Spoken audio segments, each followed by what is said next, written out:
Respected Joint Secretary, Ministry of Ports, Shipping and Waterways, distinguished dignitaries from the maritime industry, esteemed panelists, members from media, colleagues, ladies and gentlemen. A very good morning to all of you. It is indeed an honor and privilege for me to extend a warm welcome to this distinguished gathering as part of India Maritime Week 2025 here at Jawaharlal Nehru Port Authority. Today's program, themed Green and Digital Maritime Corridors, bring together policymakers, industry leaders and experts to deliberate on the future of our maritime ecosystem.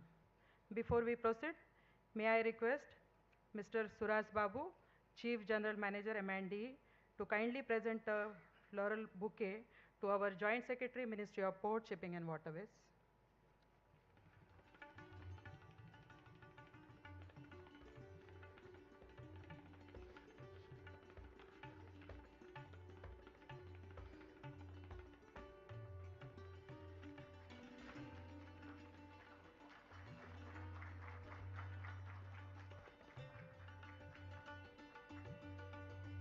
Thank you, sir. As we gather here, we are reminded of the pivotal role maritime corridors play in facilitating global trade and economic growth. These corridors are the lifelines of international commerce, enabling the smooth movement of goods and services across borders, fueling businesses and connecting nations. However, we also face evolving challenges from geopolitical events such as Red Sea crisis and ongoing conflicts to the urgent need of greener, more sustainable supply chains. These realities underscore the importance of today's discussions on digitization, sustainability, and infrastructure development to build maritime corridors that are efficient, resilient, and environmentally responsible. This opening session sets the stage for insightful deliberations on strengthening international cooperation and unlocking the potential of maritime economic corridors from ports to prosperity. We are privileged to have with us some of the most respected voices in the maritime domain whose expertise and perspective will help shape the future of global shipping and trade. On behalf of Jawaharlal Nehru Port Authority, I once again extend my heartfelt welcome to all of you. I am confident that today's sessions will serve as valuable platform for sharing knowledge, forging partnership and identifying actionable strategies to advance our maritime vision. Thank you and I wish the program great success. May I now request the Joint Secretary, Ministry of Ports, Shipping and Waterways for his opening address. Thank you, sir.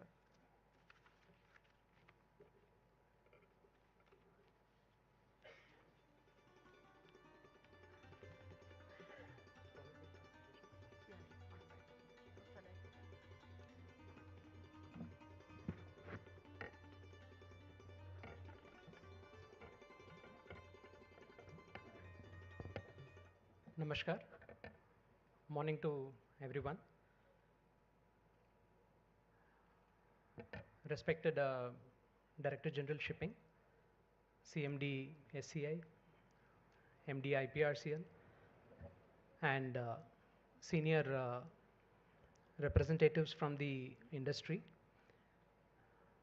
ASSOCHAM, the industry partner for this event, and all the colleagues from JNPA. So it's a pleasure to be here with all of you. And today, we are discussing important maritime corridors evolving around green and digital corridors. So maybe first, we have a short presentation also before we get into that. So recently, as a country, we have been laying a lot of emphasis on the development of the maritime sector in the country. Government has focused its efforts, initiatives in strengthening the overall maritime ecosystem in the country. Especially the union budget this year had a series of measures to support shipping and shipbuilding and promoting that in the country. And similarly, on the port side, there have been significant set of initiatives to strengthen the overall port ecosystem. To mention recently, I think in the current parliament session, this probably would be one of the landmark or milestone in the history of maritime in the country. We had 5 bills in the parliament, out of which 4 have been passed by both the houses of the parliament. One is on merchant shipping, which replaces the old act, which brings the merchant shipping related administration and the overall legal framework up to date and in tune with the international conventions. Similarly, like the bill on coastal shipping, which has been passed, will strengthen the overall coastal shipping ecosystem in the country and will also integrate it with the inland water ecosystem seamlessly.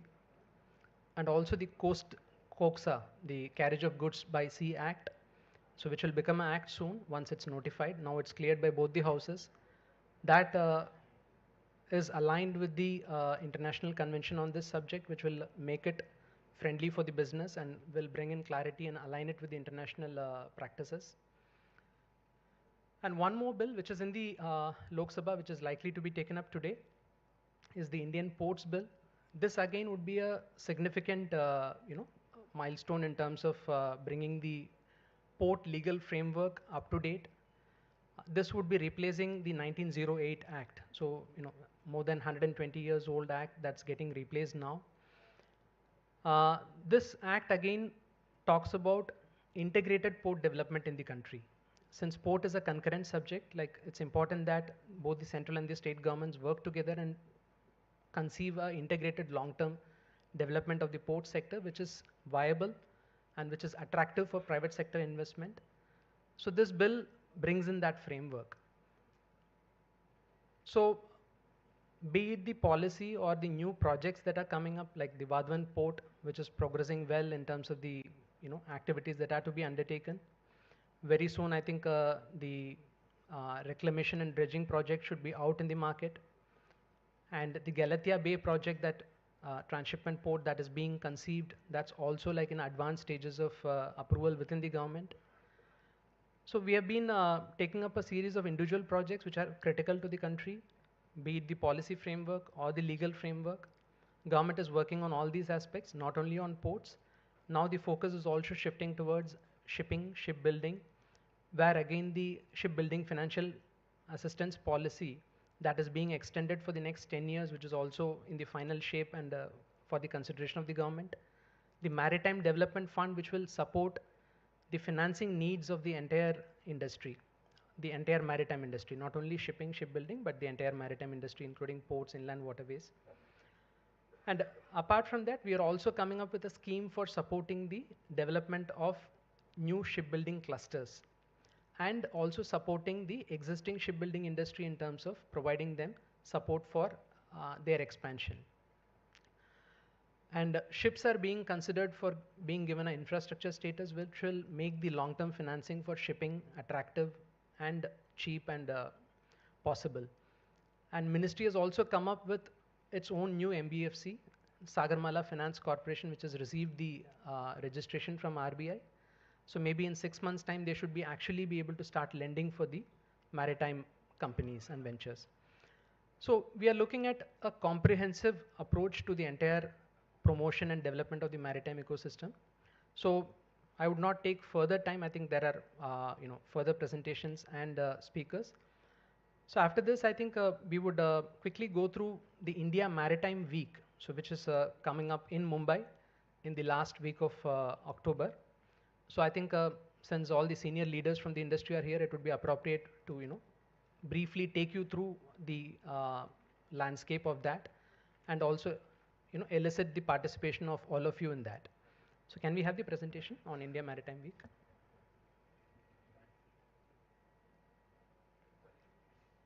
And today again is a momentous day for, I think, JNPA. The Honorable Deputy PM of Singapore is with us very shortly, and Honorable CM is also here. And Honorable Minister was supposed to join today, but because of the parliamentary business, the Indian Ports Bill is slated for today, so he had to stay back to attend that in the Parliament. Uh, Respected Secretary is also with us. I think they are all part of the terminal visit initially. And subsequent part of this event, I think all of them will join us post-lunch. So we will quickly, maybe like take 7-8 minutes, just go through this presentation and then carry on with the agenda.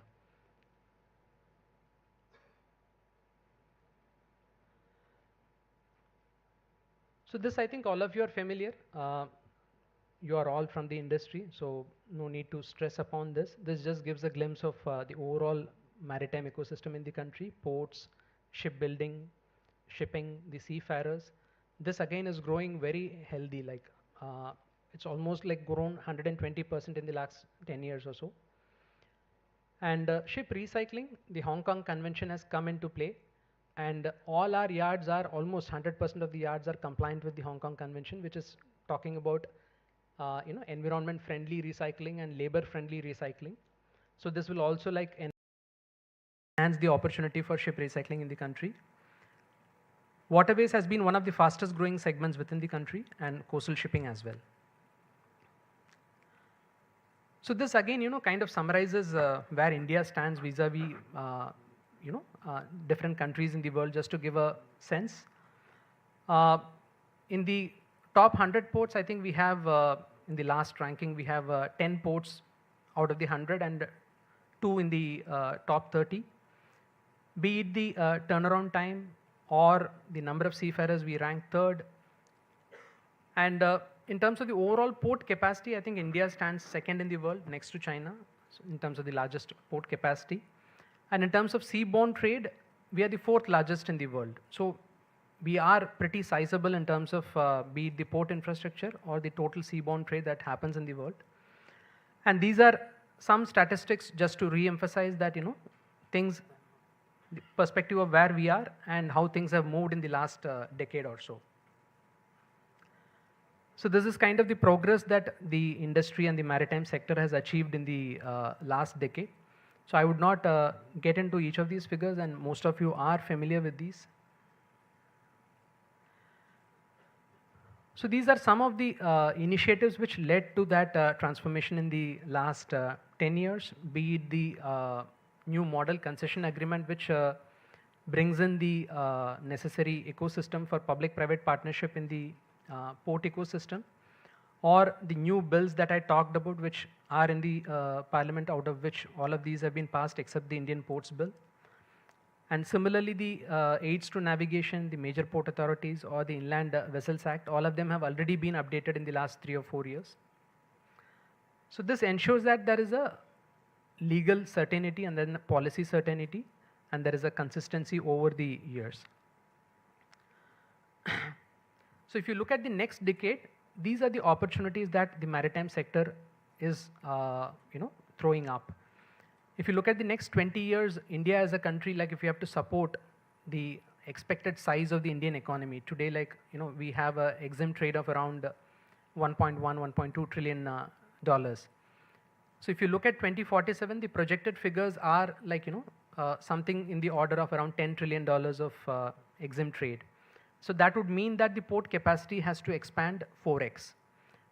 So this actually brings in opportunities for the industry to participate.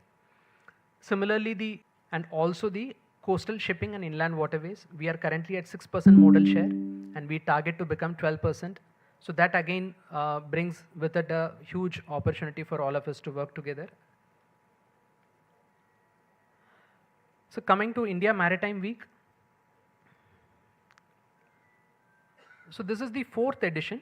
Over the years, the shape and form of this event has been evolving. We started as Maritime India Summit, and then during COVID, it was a virtual summit. Then subsequently, like last year again, 2023, it was in Mumbai as Global Maritime India Summit.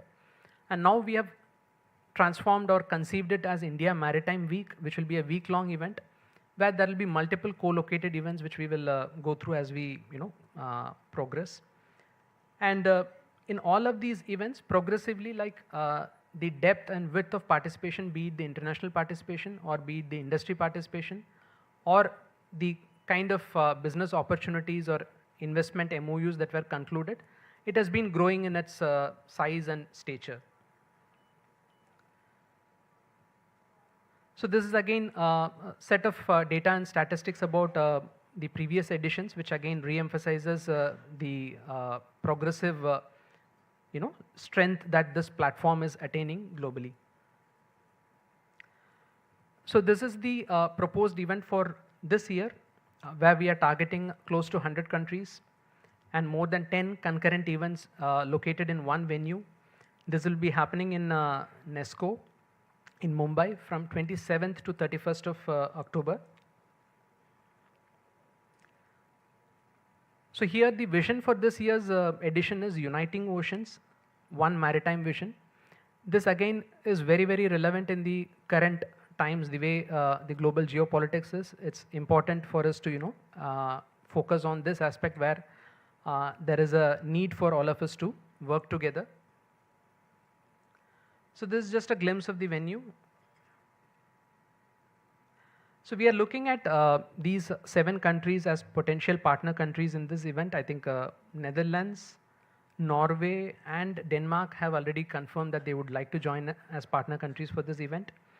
And Singapore is likely to join, and we are also reaching out to the other countries.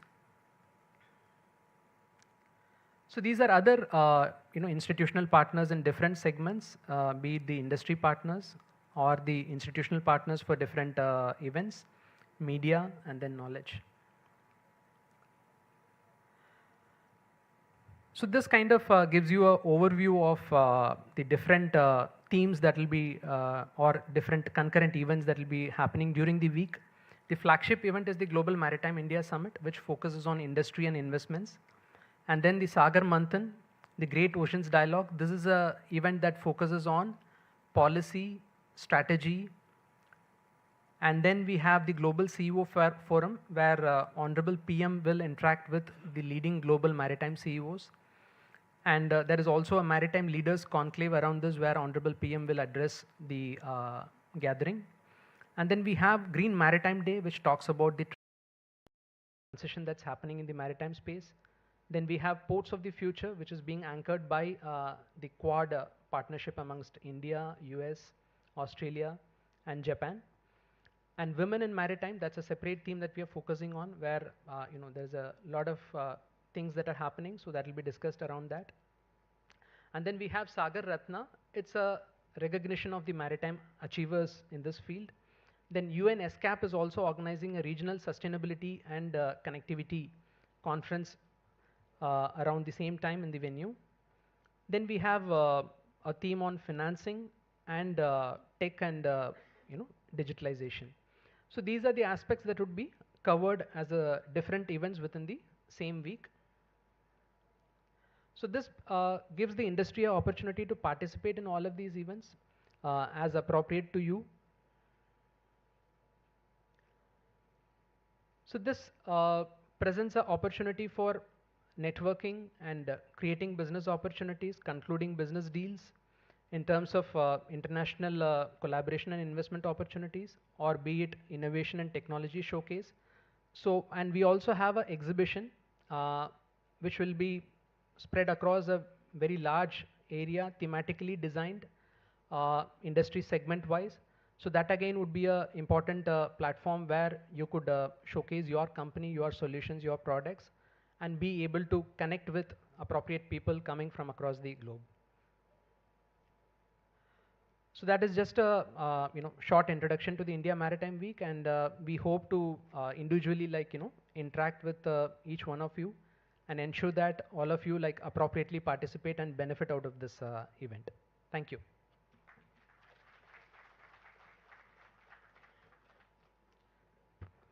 Well, thank you, sir, for that briefing on India Maritime Week 2025. And now I request my colleague, Mr. Girish Thomas, to give a presentation on achievements, reforms, and initiatives in maritime corridors. Thank you.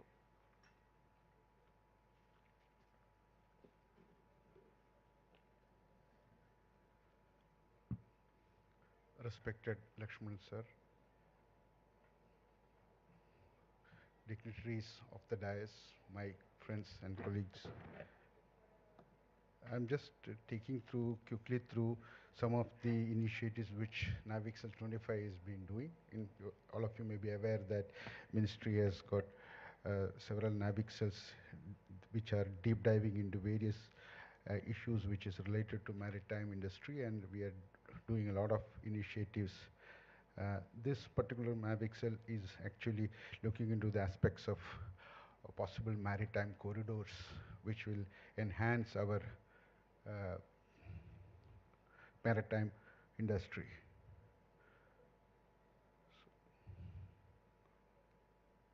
So it starts with, all of you are aware that almost 30% of the container was being transited through the Red Sea, and in 2023, late 2023, all of you know that Red Sea crisis started. So even before that, we were all thinking about what could be the alternate route. But after this Red Sea crisis, we are now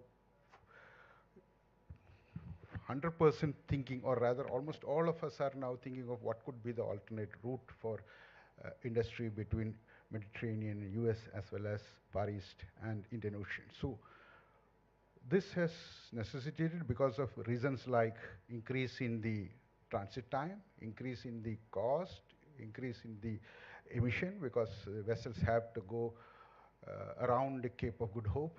In fact, it is increasing almost 53% of the distance. So therefore, it has become very, very important that we find some alternate. So in that aspect, currently India has involved in 3 maritime corridors, which we are very actively involved and doing. First one is IMEC. IMEC is the India, Middle East, Europe corridor. Many of you may be aware of it, but we have progressed a lot in that. In fact, recently we have done one important initiative with respect to IMEC. It's a platform of, I will come up to it in next slide. Then the second corridor which has already been taken up and which is being used in the recent time is the Eastern Maritime Corridor. It is originally known as Chennai-Vladivostok Corridor, which is connecting, I will talk about it a little later. Then the third one is INSTEC, International North-South Transport Corridor. We will talk about. In fact, the other two things, BRI, it is actually a Chinese initiative, and then the last one is the US initiative, which has also parallel to these type of maritime corridors. So if I talk about International North-South Transport Corridor, which is actually having a 2 legs. You can see from the diagram, I think it's visible from the diagram. So it's connecting Mumbai to Iran, and from Iran it goes to one to Russia, and another one is to CIS countries. So here also a lot of initiative has happened. You can see that it's one of the very primary important aspect as far as Government of India is concerned, and we are pushing this in a big way. Our port at Iran, Chabahar, is one key factor for this thing. You can see that Government of India is focusing a lot in the Chabahar. Our sir is here, Sunil sir is here, he is driving it. In fact, JNPA is also part of it, so that is one. Of course, there are certain issues which we need to tackle. That is what, there is tariff issues, customs issues are there, which are being addressed now. Similarly, there are problems, or rather difficulty as far as funding is concerned, and naturally this geopolitical issues which you are all aware in the Middle East and in the Iran-Israel war, etc. is producing. So IMEC is second thing which I was just talking to. So IMEC is actually driven mostly for connecting through UAE, and UAE is our main partner. UAE has already signed MOU with us, and we have already started a platform called Maitri, which I'll talk about it, which is one of the initiatives that was decided in the previous meeting of the IMEC. And very recently, in the August, I think first week of August, there has been a meeting on IMEC, which India has hosted, and all these IMEC countries have participated in. So these are some of the advantages as well as some of the disadvantages which currently we are facing. But of course, these are all being addressed, and there are dedicated team. In fact, JS sir is a main pillar in this particular thing. He has been taking initiative for this thing. So JS sir will know about this thing. And even Maitri is also his brainchild. He has already taken initiative for Maitri. Maitri is a platform which is used to link between the existing system in India and the systems which is there in the other partner countries. So this will be a interface for, so that all the documentation as well as the transaction can be digitally transferred. So it will improve not only the efficiency, but so many other aspects like transparency, elimination of redundancy, removal of etc. Everything is being taken care with the Maitri, and Maitri has been just recently launched. I hope many of you might have already seen, aware of this Maitri thing. So these are the various features of Maitri. It is actually a virtual trade corridor. Almost all transaction will be across the Maitri as far as IMEC is concerned, and it is also reducing the logistic cost, and it's providing a great ease of doing business with respect to the trade that is going to happen through this corridor. RIGHTS, of course, is the agency which is developing it, and all the major ports. In fact, JNPA, DPA are the main ports which are currently being associated, but all the ports will be eventually part of this thing. This is that Eastern Maritime Corridor. You can see that earlier it was coming from North Europe, North Russia, through the Mediterranean, through the Suez to west coast of India. Now this new route, which is connecting to Chennai to Vladivostok, which goes through the China Sea, Eastern and South China Sea, it is almost almost 3,000 nautical miles there is a reduction once you use this route, and up to 24 days we will be saving. Even though that east portion of the Russia does not have that much of cargo, but now Russia is planning, because Russia, due to the political issues of Ukraine and other things, they are also shifting their trade towards the east of Russia, and we have now started getting even containers from Vladivostok to Chennai side, and currently there is a lot of potential for coal and oil and other bulk cargo to move through that. So this is another corridor which is being very extensively used nowadays. It's again features of the Eastern Maritime Corridor, and these are the few other corridors which are being explored by us. Today we are having a meeting in the afternoon with respect to the digital corridor of with Singapore. That's a green and digital. We will have a discussion on this thing in the afternoon. Similarly, we also have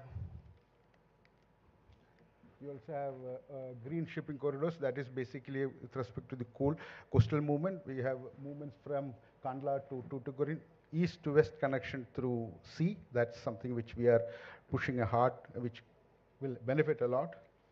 And then new routes towards the Far East as well as to Africa. These are also the corridors which we are now exploring. So in the nutshell, there are three issues which we need to address. We are on the job of finding solutions to this thing. It's a funding, then of course so good governance, and third of course is the infrastructure requirement at both the ends, at all the things. So that's all from my side. Thank you.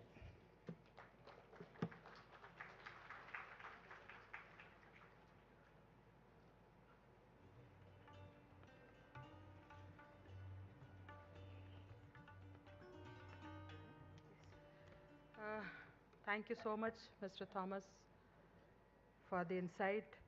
And now, without wasting much of a time, I would like to invite the eminent panelists on the dais, starting with Mr. Shailesh Bhatia, CEO Bhatia Shipping.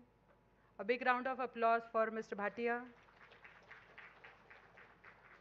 Mr. Amlan Bora, Chief Representative, Port of Rotterdam. Mr. Atit Mahajan, Managing Director, CMA CGM. Mr. Ashish Goyal, Managing Director, BLR Logistics. Please have a seat, sir. We need more chairs. Chairs करा दो बेटा फटाफट.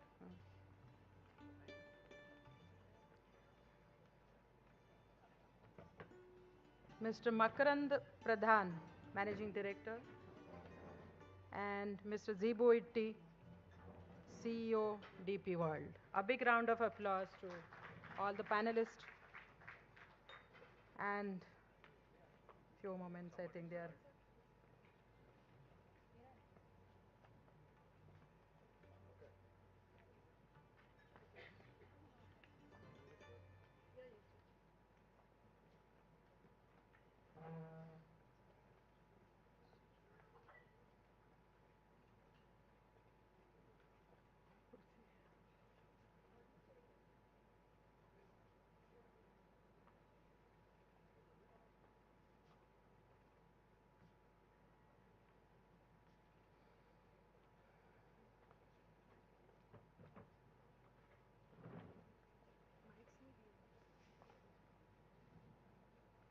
Thank you so much, all the panelists on the dais. A big round of applause to all the panelists over here. And now I request Ms. Rajshri Dapke to felicitate the dignitaries on the dais, Mr. Rajshri Dapke and Captain Pawar, Balasaheb Pawar. I request both my HODs to felicitate the panelists on the dais.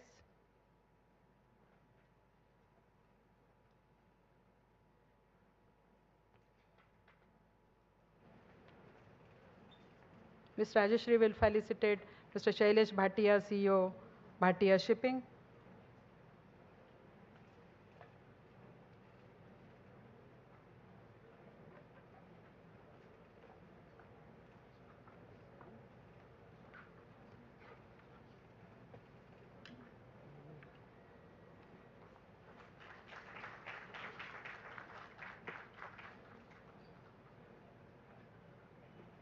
Captain Pawar will felicitate Amran Bora, Chief Representative of Port of Rotterdam.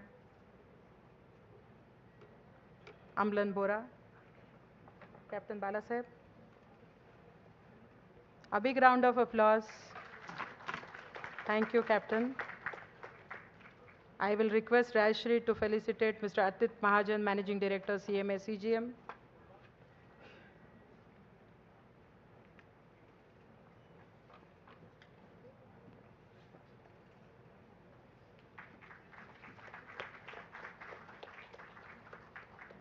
I will request Captain Pawar to felicitate Ashok Goyal, Managing Director, BLR Logistics.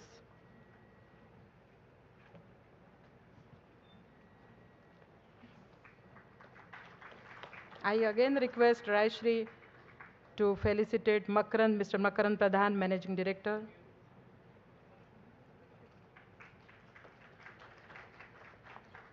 And now I request Captain Pawar to felicitate Zibo Itti, the CEO, DP World.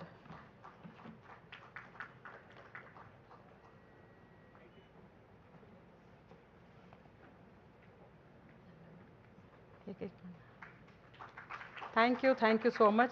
And a quick photograph with all the panelists. So I request, please. Thank you.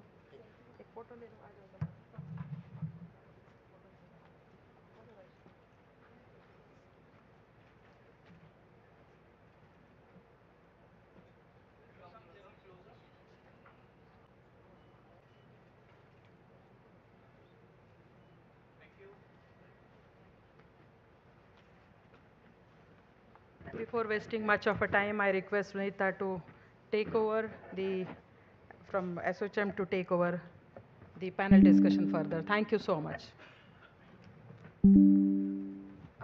Good afternoon, everyone. I would now request Salish sir to take over. Good morning, everybody. The topic today, am I audible or should I be louder? Okay. The topic today is strengthening international cooperation, building resilient and sustainable maritime economic corridors. So just to get everybody on the same page, I'll just read out 2-3 important elements what makes a sustainable and a resilient corridor. One is, the three elements are economic growth, obviously, for both the trading partners who will be getting into the economic corridor. Environmental sustainability, that is minimal environmental impact of maritime activities such as pollution, habitat destruction, and climate change. And social responsibility to ensure that the benefits of the economic corridor are equitable to all trading partners. So as we have seen that till now, whichever economic corridors which have been built, like the One Road initiative of China, BRI, and also our international North-South corridor, unfortunately has not really picked up and delivered the goals, though they have been alternate mechanism for the trade routes. So I think this is a very challenging subject, and a lot of thoughts would have gone in globally with all participating countries who have developed these corridors in the past. The new one to be developed is the India-Middle East corridor, which should become a substitute alternate route in case of any problems in the Suez route. So on the panel today, we have with us the leading shipping line of India, CMA, Mr. Atit Mahajan. We have Mr. Amlan Bora from Port of Rotterdam, Mr. Jibu from DP World, Mr. Makrand Pradhan as a LCL consolidator, and we have Mr. Ashok Goel, who has had held many hats, including as the president of BGTA and All India Transport Association, as well as currently he is in ITWA. So I will start this with the shipping lines, because for development of the corridor, one of the first players which comes in is a shipping line. And I would like, Atit, you to give us your views that how do you make a sustainable economic corridor as an alternate route to the Suez Canal. So your views on it. Yeah. So, good morning, everybody. First, my good morning to all the dignitaries who are there here, and all my fellow panelists. This topic, as you said, shipping line. Now, one of the corridors which has been a bit successful than many which you kind of listed is the China to Europe rail corridor. Okay, so it's not always that the shipping line has to get involved. It's any mode which can create a corridor. But definitely for global trade, shipping lines are an important part. Now, what is more important? You listed down the various aspects of sustainability, but one of the most important thing for it to be sustainable is the geopolitical aspect of it. Because if there is a geopolitical issue, like what we have in today's IMEC corridor, where the IMEC goes through Israel, and you today know that the current geopolitical situation doesn't allow us to go beyond Saudi Arabia and through Israel to Europe. So that connectivity will take its own time. But keeping aside the geopolitical aspect, the first thing is the way we look at it is, we should look at these corridors as highways. Okay, and on a highway, the least amount of disruptions is something which is the most important thing for bringing efficiency. So let us take an example of our home example, whereby doing the GST regulation, taking care of the GST regulation, we have now our cross-border transportation is quite seamless. Okay, when you're going from one state to another state, it's seamless. So when we are looking at corridors, the most important thing is the infrastructure is there. Without the infrastructure, it doesn't happen. But the most important thing is any regulatory, whether it is customs, whether it is any other aspects, all the regulatory aspects should be digital. And the flow of the cargo from one place to another place has to be as seamless as if it is going through a single country. Okay, so that is the aim which we need to keep. Now, Other than these, you have issues like geopolitics, which will be taken care by itself. But what I'm trying to say is, it's the most important thing which we have to keep in mind, that it's not that any corridor has not worked. There is the China to Europe corridor, which has worked successfully.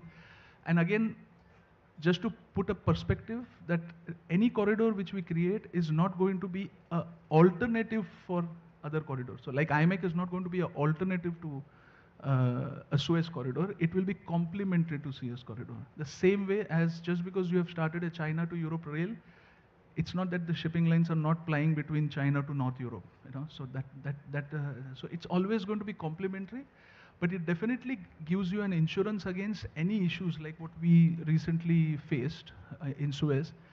Such kind of corridors like IMEC corridor will give us an insurance that at least some part of the cargo will be able to move seamlessly, and not everything has to be routed out of this. So that is the necessity which are. Thanks. Thank you, Atit. We'll move on to Jibu, right, DP World perspective, because DP World has done a lot of work in CIS countries, where they have done a lot of cross-border trades and developed certain routes. Plus, they are into terminals, into shipping also in India right now. So, Jibu, what would be your perspective? How do you make a corridor robust, and how do you make it successful? Good morning. Good morning. See, this trade corridors, if you say that traditionally has been engine for economic growth, as well as for many of the activities. When you see that you had Suez Canal, Malacca Strait, or otherwise Panama, these all have facilitated all the countries in the corridor, wherever they connect, to actually prosper over many years. But over the period, what happened, we have seen it also, over-relying on this corridor also has its own risk. For example, we have seen that recently with the Ever Given episode in Suez, where that particular, to recover from that issue, it took almost many months. And if you see that even the disruption which it has caused to container availability, or otherwise if you see the disruption which it has caused to vessel routines, has costed something about 40% on the container prices. The freights have gone through the roof, and it has gone maybe 5-6 times higher compared to the pre-pandemic levels, and many commodity movements were disrupted. So it is necessary that to avoid this, to de-risk this, we need to have alternate corridors for sure. So these corridors, for example, that we do have IMEC, as it was discussed, like India, Middle East, Europe corridor, or otherwise international north-south trade corridor. These all have very high potential to actually give a boost to the trade, and also to de-risk the existing corridors issues in case of disruptions. But here there are certain things which needs to be seen, is like you will be crossing borders. You will have multi-currency issues, like you may have payment terms issues. So I think these are the challenges which probably will come across, for which the governments of each of these countries will have to collaborate more closely to see that you have a seamless movement of trade, so that ultimately, this is robust as well as sustainable. So for which you need to have this alignment, especially with respect to border crossing protocols, or let us say currency, and also the payment terms and related aspects.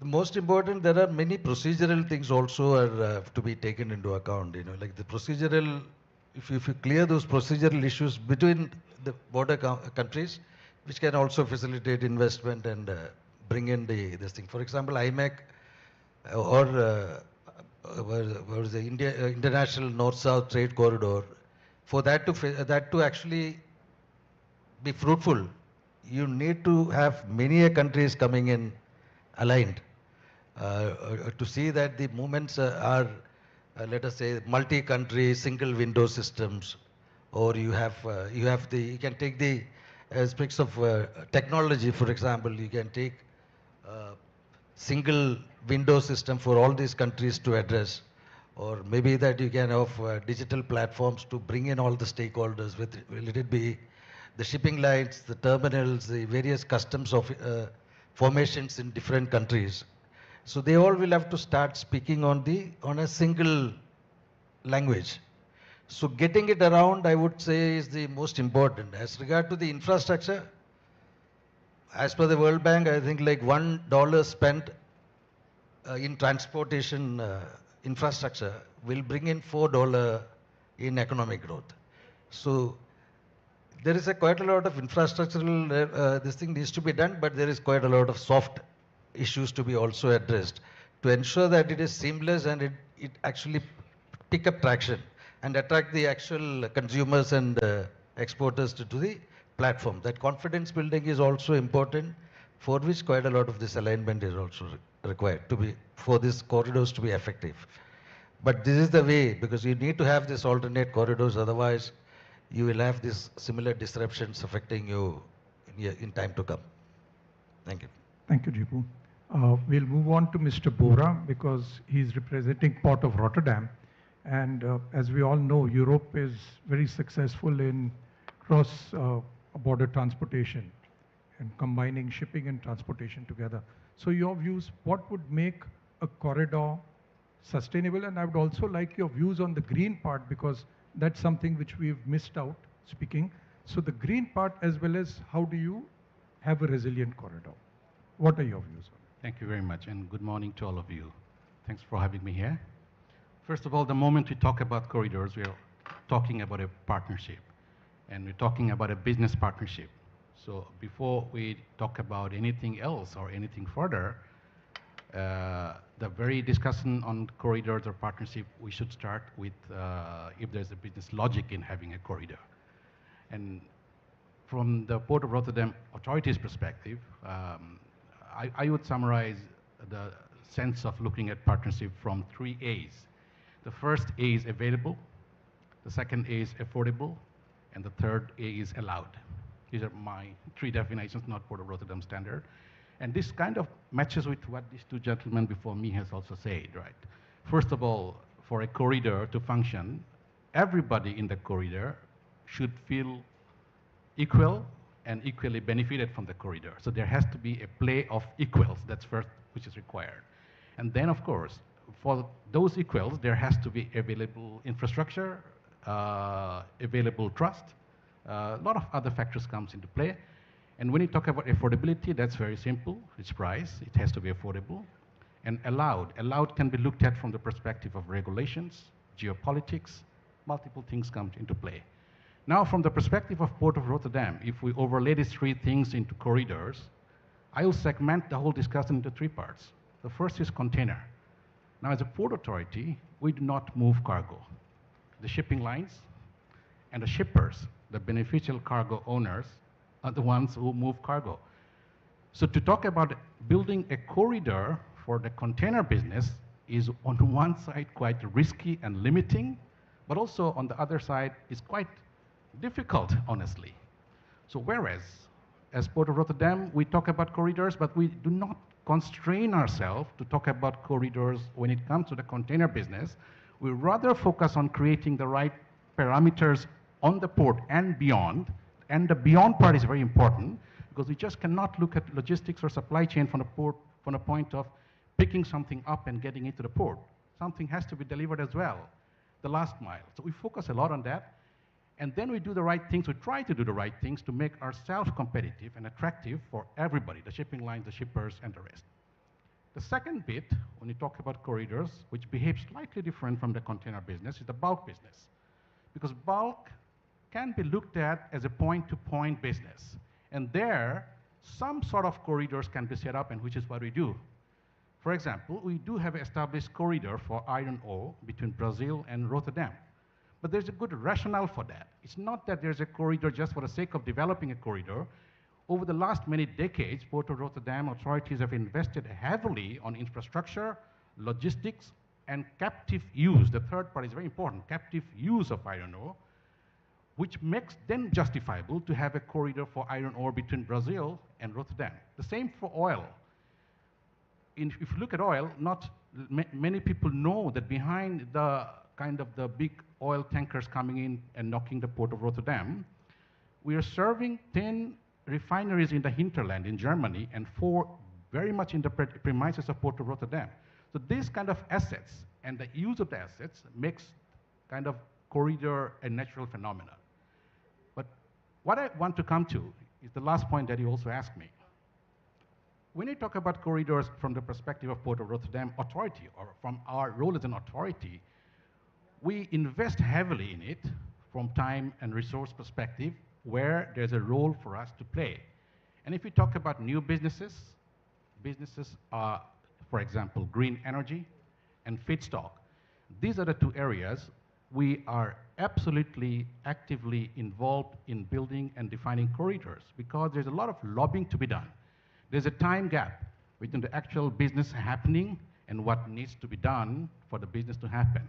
So we need to be in the discussion tables with IMO, with the European Union, with the national governments, and there we are actively engaged. And as you know, we are building the corridor, the digital and the green corridor between Singapore, but that's not the only one. We have a green corridor with Gothenburg. We have a green corridor with Norway. We are developing those corridors.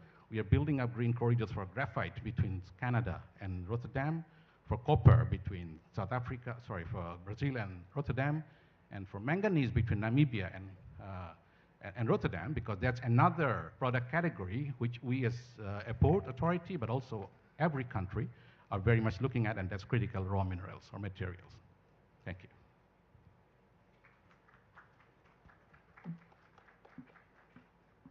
We will move on to Mr. Makrant Pradhan, who is representing the consolidation industry. So Makrant, to make a corridor successful, one of the other parts like what Mr. Bora spoke about is affordability. That when you add or make a different route or do it differently, cost is the most important thing because until it is not economically viable, that alternate route will not work. So what are your views and what are the practical difficulties you see in this area for development of a corridor?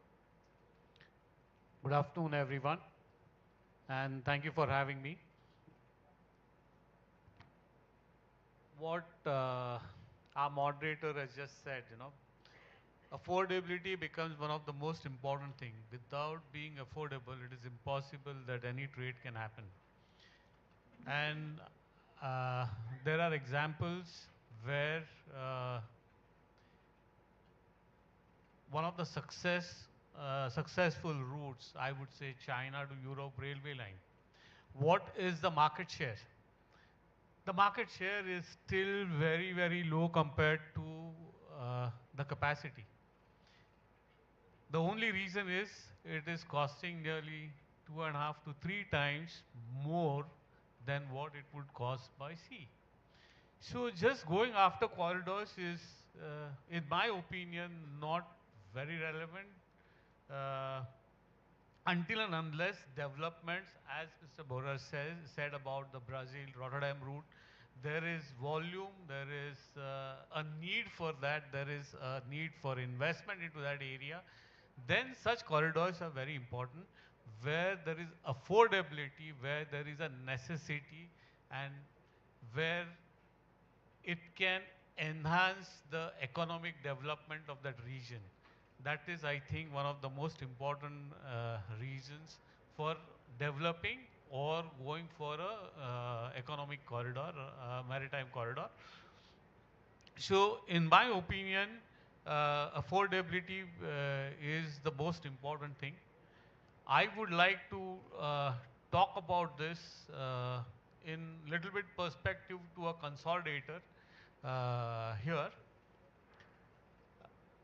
For example, if I have to move cargoes between port to port, at this point of time it is not feasible, not allowed by customs.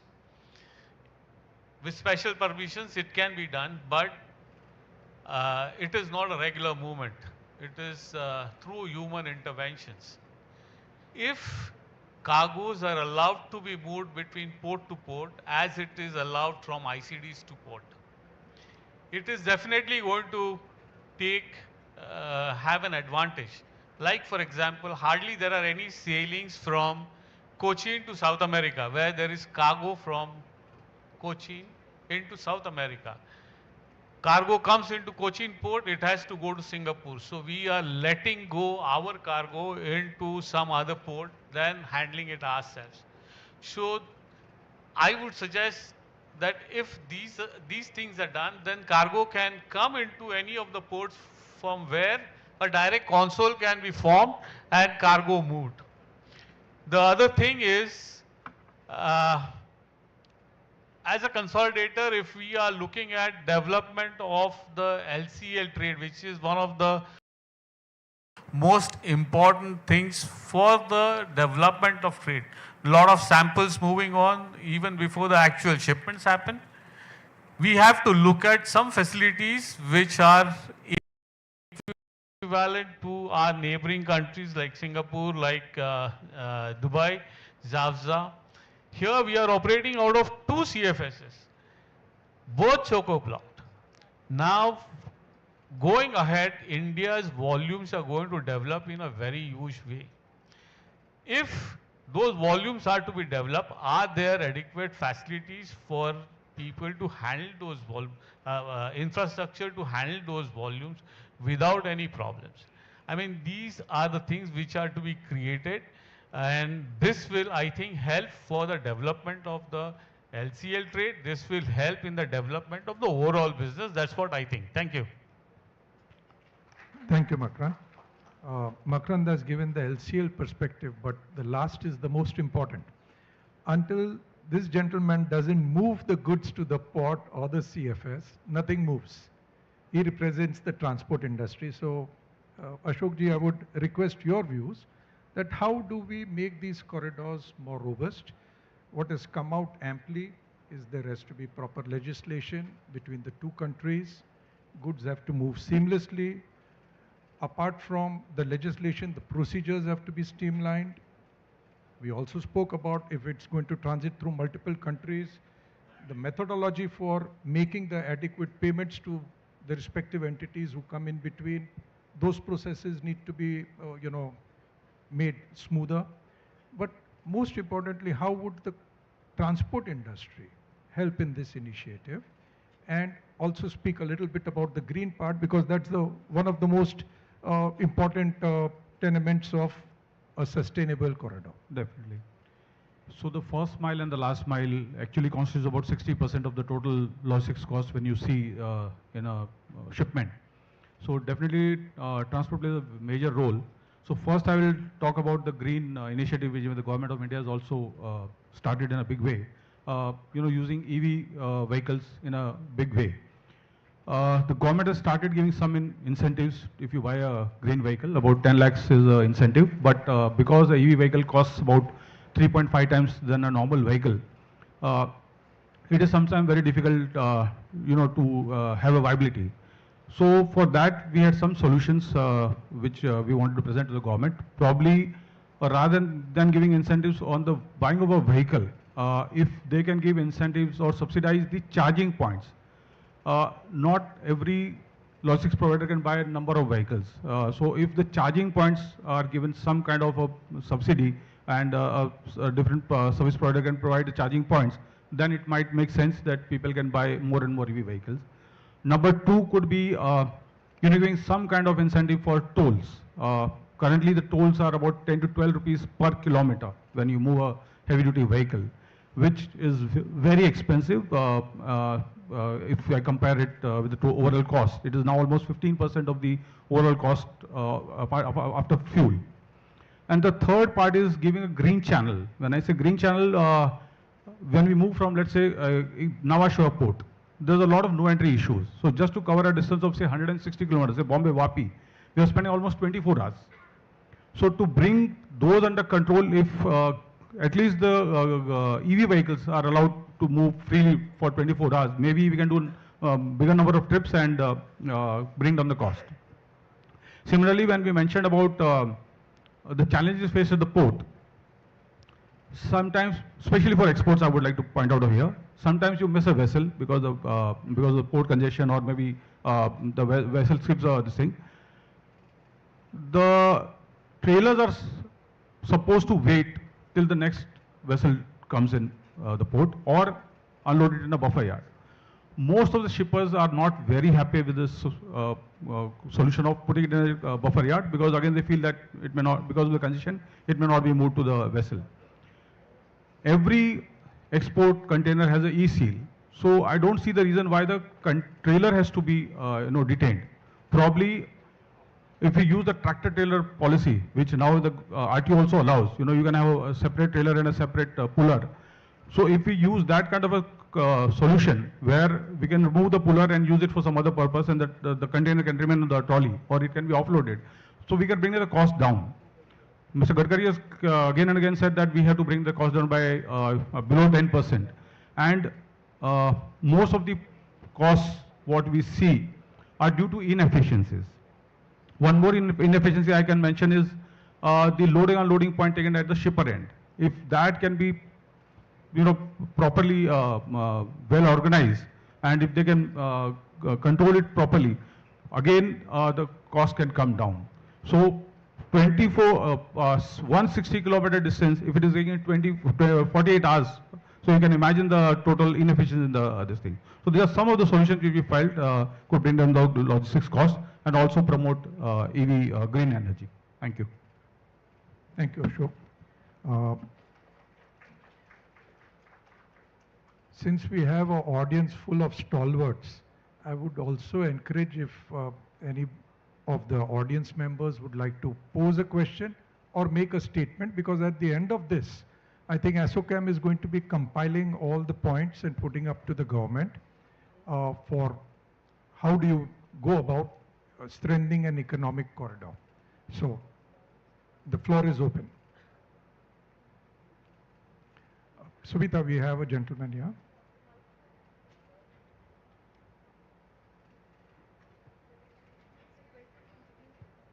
Yeah, I request you to introduce yourself, so that will be recorded what you say.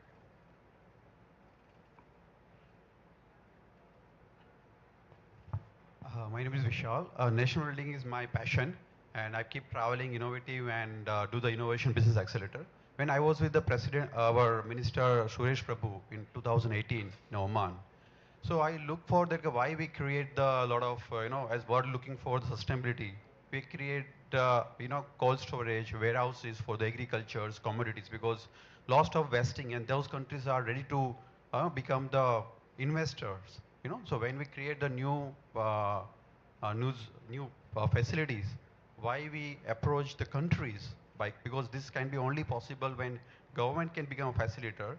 So it can be we get an investment those to create because we see the sustainable loss of waste, food waste happening, and those countries are ready to become a leader supporting us actually. So this is my question. Is it addressed to any particular person? Yeah, as you are the as a panel, anybody. Yeah, as a panel. So how we create the new economy, because finally God is so kind for us. Something we have to create new infrastructure, something beneficial to the people, nature. So this way, my it's approach. not strictly to the topic, but if anybody would like to respond. He's talking about a new business about how do we reduce food wastage. Have I understood correctly? They are ready to invest on the cold storage and warehouses for putting the agriculture commodities only, not other things actually. Yeah, yeah. Would you like to? Cost, affordability, and also sustainable setup that you need to create hubs. For example, let's a classic example is, let us say JAFSA for that matter. JAFSA, or otherwise, now we have got started Bharat Mart in Dubai. So it's about 2.7 million square feet area where you have got inbuilt showrooms, warehouses. So the trade happens then and there. You have got logistics service and everything inbuilt in under one roof. In JAFSA, for that matter, you have got something like 8,000 global companies operating. And in GCC countries, I think about 85% plus of their food and beverages requirements are imported. So when you have got a hub closer to that setup, you have got these raw agri products, processed, semi-processed, agri products which can reach to the customer very, very fast. By setting up that hub, they have also become self-sustaining, in a way, food, sufficient. They are getting it, actually they are able to reduce the time it takes for the agri products to actually reach. Indirectly, it is also avoiding any wastage, as you were mentioning, because of the lack of infrastructure for setting up hubs to make sure that you have got the perishables and others handled properly. So I think once you create a enabling corridor with enabling processes for cross-border cross-border protocols, if you have properly have it aligned, then there would be a lot of investment. Private companies will come and invest, because where they find opportunity, I don't think that government needs to drive all the time. The private companies are would be more than willing to invest in places. But most important is to create that ecosystem which will facilitate seamless. As like we to trade in one particular city, likewise we should be able to do in multiple countries. Yeah, probably I don't know whether that is what you are looking for, but anyways. Thank you, Jibu. Mr. Bora would like to add in something on this. Actually, I'd just like to add to what Mr. Iti has said. I'm sorry, I didn't understand your question very clearly. Talking about food, Port of Rotterdam, anything that lands in the Port of Rotterdam can reach a consumer base of 300 million people within 24 hours. So Port of Rotterdam, naturally, is also the biggest food hub of West Europe or the whole of Europe. The challenge we faced, like Mr. Iti has pointed out, was wastage. There were more than 25–30% wastage happening a couple of years ago, and that all adds up as a cost to the consumer finally. So what we did is, of course, investing on the right infrastructure, because somebody has to do this, and as a port authority, we need to take the facilitation role for our partners who are based on the premises of the port to be able to do their part well. And today, that wastage has come down to low single-digit number. So that is a good example, and I do agree with Mr. Iti. It's not always about the government. What we need to look at is how the regulations are shaping up. Because today, for example, talking about the carbon trade, again, talking from the perspective of European Union, the carbon credits are going to be over by early 2026, and carbon tax will pick up. At that moment, we all need to collectively look at how can we make the last mile connectivity more green, like you have pointed out. And those are areas which are vital for us as a port authority to be very much part of, to keep commodities and food products affordable at the end of the day. So on the green part, I'll pose a question to each of the panelists for their thoughts. The question is whether legislation will enforce green initiatives or subsidy or penalties. So what are the thoughts? Because I think these are the absolute ground realities and the rudimentary questions which need to be addressed. Then only the green initiatives can get more popularized. So I will start with Port of Rotterdam. What do you think should be the right way forward? Penalty with legislation or an incentive for a green initiative? How does Europe do it? I personally don't think it is one above the other. Both the things have to come hand in hand. On one side, penalties do pick up, or penalties are a way of catalyzing further growth. But also, we need to look at the life cycle of the initiatives that we're talking about. If we talk about low carbon transportation, then we're talking, the language that we're talking about is one of penalty. Like if you do not do it right, then in another 1.5 years from now, you'll be exposed to paying carbon tax. So that's a penalty. But then the moment we shift to something new, like green hydrogen, green methanol, green ammonia, you can't start a dialogue by talking about penalty. There it's about incentivizing. Because otherwise, nobody will take the first step forward to do the things, both fiscal and non-fiscal incentives. So from the role that we play in terms of lobbying within European Union in Brussels with IMO is all around incentivizing the partners for the new bids. We are RED 3, which is a new regulation for in Europe for the hydrogen business. We are very actively engaging with the European Union and the Commission there to make sure legislations and standards are set up which will make it possible for businesses to adopt the new fuel, but also for the high carbon intensive industries to transition as fast as they want. One big example from the previous years was bunkering fuel. We, together with ports of Wheeling, we lobbied with the IMO to create the right regulations so that low sulfur fuel can be made the standard as a bunkering fuel.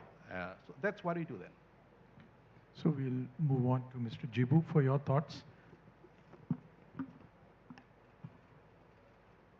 See, I think getting the right technology in, which is available at your place and also sustainable. For example, whether you go with batteries, your battery disposals, or maybe hydrogen or LNG, CNGs. See, all of it, it matters also on affordability certainly will come in place. For example, in port and terminals, quite a lot of electrification has happened. You'll see that the carbon emission would have drastically come down. You will find all the key cranes, RTGCs and yard cranes and all of it is more or less electrical. It is a normal norm now. We are looking into possibilities of inducting electric trucks. We did many POCs, but again the problem is like the cost vis-a-vis. Ultimately this needs to get paid. It needs to be paid by someone.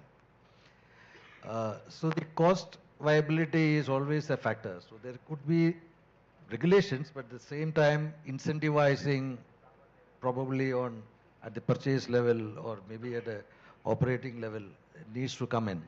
But if I may add one more thing, like for example, we had been doing PPA. I think JNPA also had been the forefront, getting that power purchase agreements. This thing started, but now I think there is some change in the regulation which is coming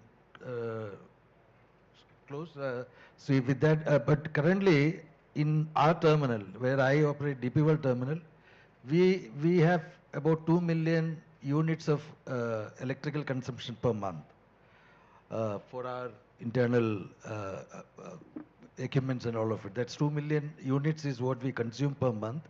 With this PPA, almost 75% on an annualized basis, if you see, is through green power. So through green power, but the enabling, as I was again reiterate, enabling regulations and process, and you should be taking one step forward. When we take 2 steps forward, don't take one backward. So it should be, so in case of PPA, I believe that there would be some change wherein like you won't be incentivized in case if you keep that power supply to the grid.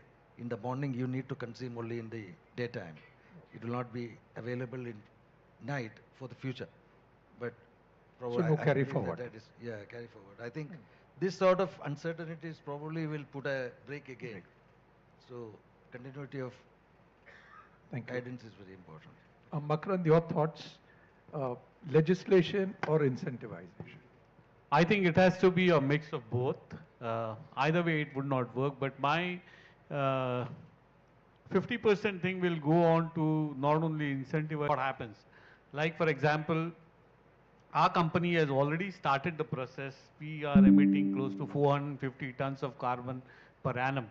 And we have already started taking initiatives to see how we can reduce our carbon footprints, what can be done, consultations are on. So if people are aware about the seriousness of the issue, I think, and they accept it, then it becomes much easier. Both incentivization and this can be aids, but first acceptance. Because I feel that once a person takes it by heart, once a person thinks that it is important for his life, then he does that. That's it. Thank you, Makarand. I'll go on to Adit for your views on it. For me, creating awareness is the first thing. Incentivization, first for the technologies to be developed. Okay. Incentivization till the industrialization of those technologies happen and the cost of the basically the cost per unit is brought down. Once it comes closer to the market, then regulation, and if the regulation is not followed, then penalty is the way I look forward. Yeah. Ashok, your views? In my case, a personal experience, I think incentivization has helped a lot. In terms of warehousing, we put up solar panels, so definitely it gives a saving. The second was the electric vehicle. You know, everybody feels that electric vehicles costing 1.2 crores and the freight cost not going up. You'll be surprised that we reduced the rate for a client using a electric vehicle. But it was a collaborative approach. The customer also helped us a lot. As I mentioned in my first this thing, that they take a lot of time to load and unload. You know, the major this thing. So when we sat with him together, and with even the customs helped, to be very honest, the loading from the port and then at the warehouse, the unloading time taken and all that, we managed to do 25 trips in place of 12 trips which we used to do earlier. And the economics was definitely there. So it would be a collaborative approach and incentivization which can really push this forward. As a businessman, anybody and everybody would definitely want to make money if you have to go for this kind of penalties. Definitely would help, but not in the long run. It has to be that the businessman has to make money. Only then this will work. So incentives is the main thing. Collaborative approach from all stakeholders is very, very important. I'll just, it's a small matter, like paying digital payment, paying 500 rupees at an empty yard. It is saying 7 to 8 hours, which can easily be abolished. And then all the stakeholders need to come together and come to arrive at a solution where all these small inefficiencies need to be removed. And definitely this can make wonders. Thank you. Thank you, Ashok. Mr. Bora wants to just pitch in, and we have somebody in the audience also wants to make a point. I just wanted to build up to what Mr. Goyal said. Penalty is not the end goal of anything, basically, right? So even if we penalize, we need to provide alternatives. For example, it's a fact that inland water vessels would be exposed to carbon taxes if they do not do something about their fuel. But then to just tell them that you'll be penalized if you do not do something is not enough. You need to also provide them incentive to do things faster.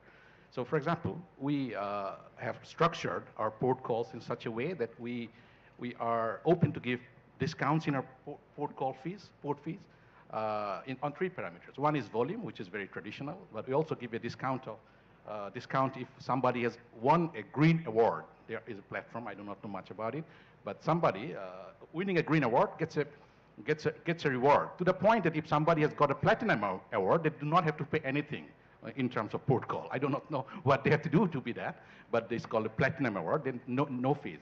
And same like that, any sustainable activities, shipping lines like the gentleman here, if they're doing, they need to be incentivized in terms of lower port call fees. Otherwise, why would they take that first call to do things before others? Because that involves a cost as well. Thank you. We have somebody from the audience. Hello. Audible. Good morning to all of you, distinguished panels. My question is, as the name suggests, it's the Sustainable Maritime Economic Corridors. So it takes care of the environment part of it. We discussed maritime economic corridors. So economic point, that the affordability and also the what do you call it?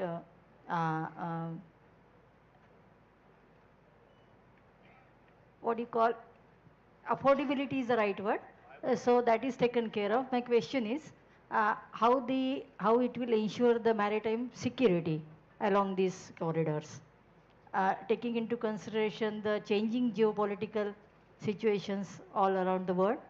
So how that security aspect will be taken care of. My second question to the representative of Netherlands, Rotterdam port, is that when he told that he has various routes, they have developed various corridors with the various countries like Brazil and Norway he was talking about. So it is the trade that is between two countries he's talking about, or anything more than that? I think we can start with the first question, security. So I think, could you answer that? Yeah, Jibu? especially considering India-Middle East corridor is the next buzzword. So. Yeah, security for that aspect, it's very important. Like when you are talking about alternate corridors, basically that is stemming up from the basis of the existing corridors can be a disruptive, unsecured, may not give you the type of, 24/7, round the year, credible connectivity. That probably is the reason why you need to look at alternates, like for example.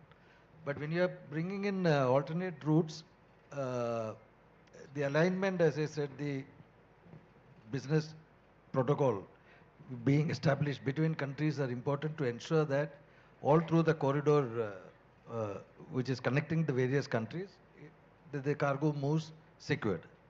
And let us say that the cargo movement is not used for any other purpose for that matter. So that is why there is a need for all these customs and other stakeholders to be well aligned on a certain single platform or maybe a one window setup. And also there should be certain common entity to address grievances all across this various countries. Establishing security, geopolitical issues will have to be kept aside. But having said that, ensuring that security on the corridor, quite a lot will depend on what sort of regulatory as well as alignments are done between the countries to ensure that the whole set of countries work as one unit.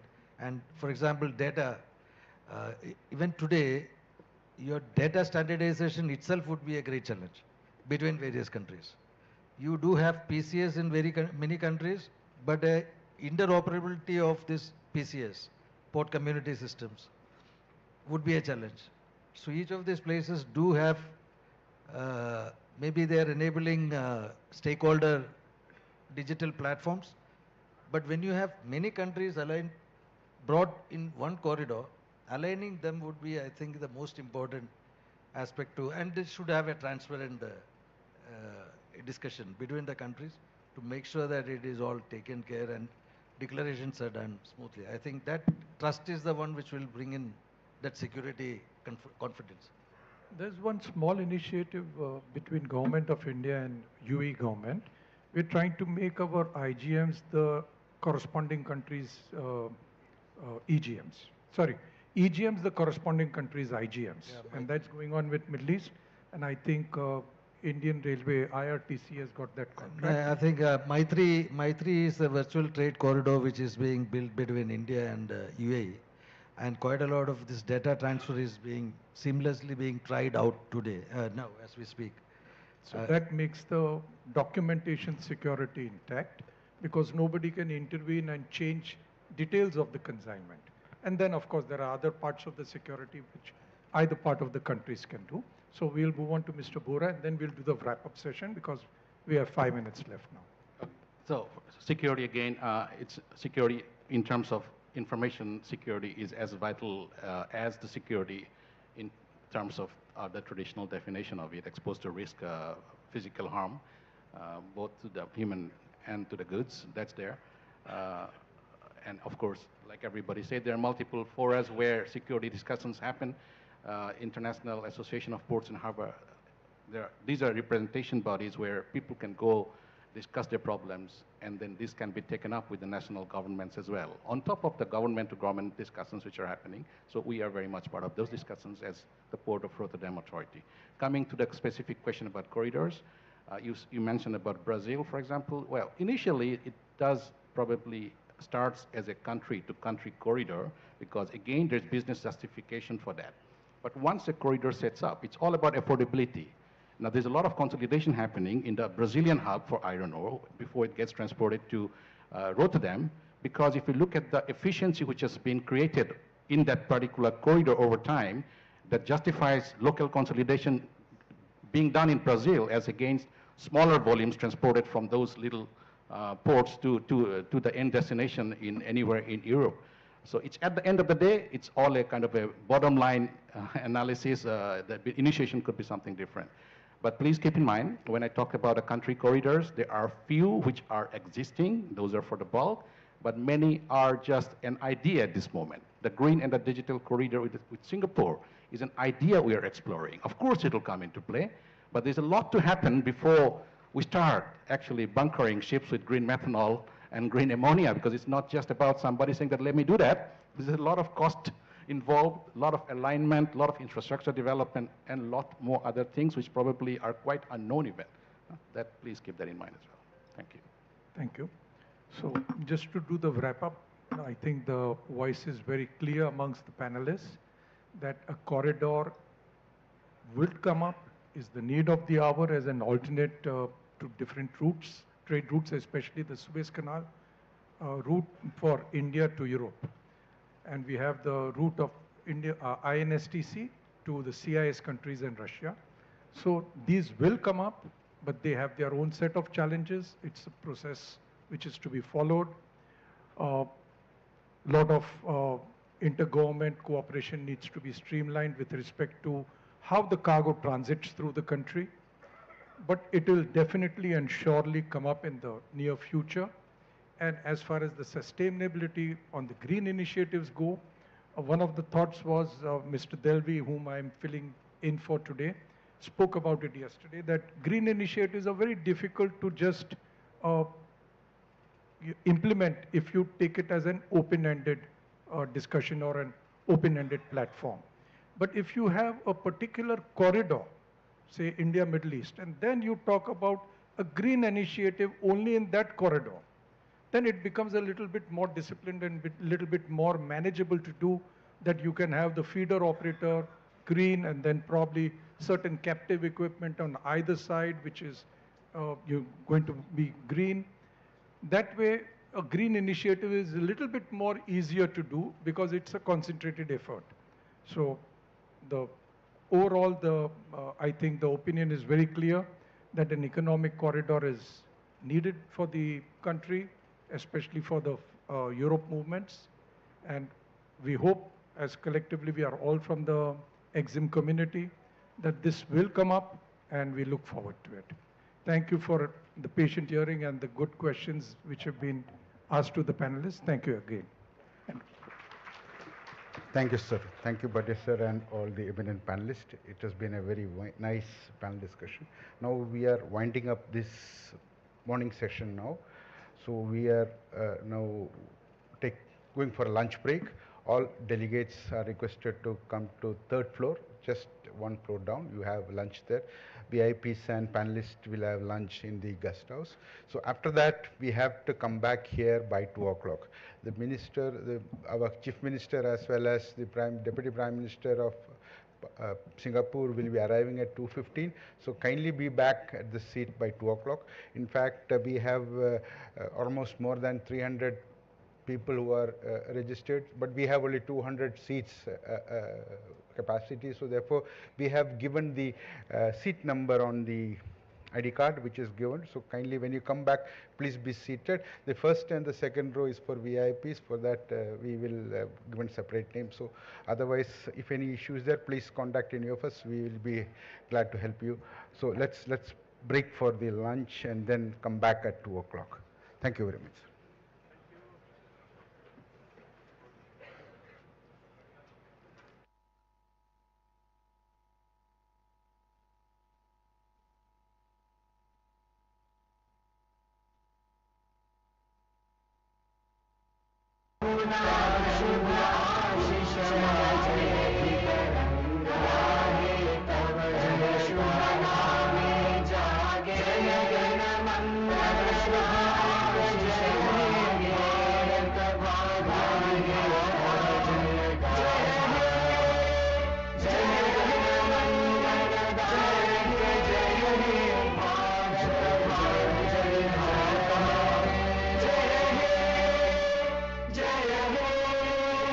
Jai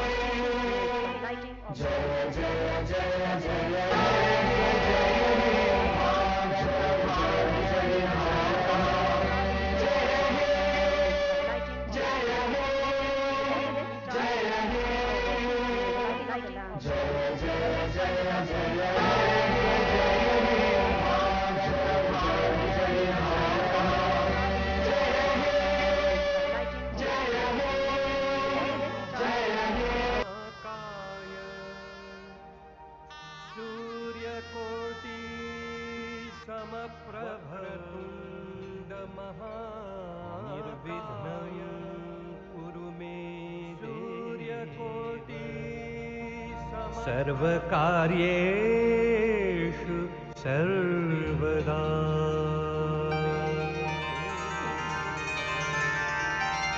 सर्वकार्येषु सर्वदा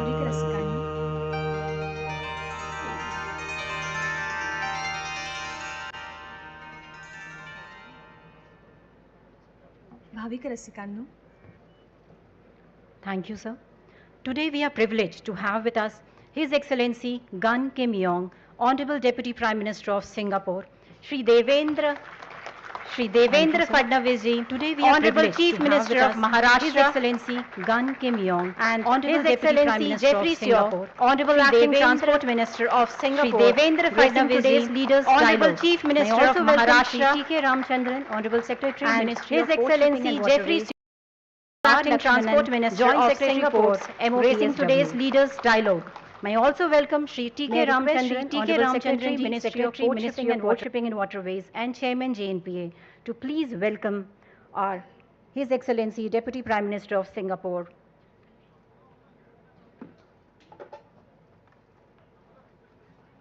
Secretary, Ministry of Port Shipping and Waterways. Let's have a huge round of applause for our esteemed dignitaries here. Under Sustainability Initiative, we have planted trees on the behalf of our dignitaries. May I request Shri Lakshmanan ji and Chairman JNPA to please welcome Shri Devendra Fadnavis ji, Honorable Chief Minister of Maharashtra. So the trees planted on Fadnavis ji is displayed on the screen. I request her to please welcome His Excellency Jeffrey Seo, Honorable Acting Transport Minister.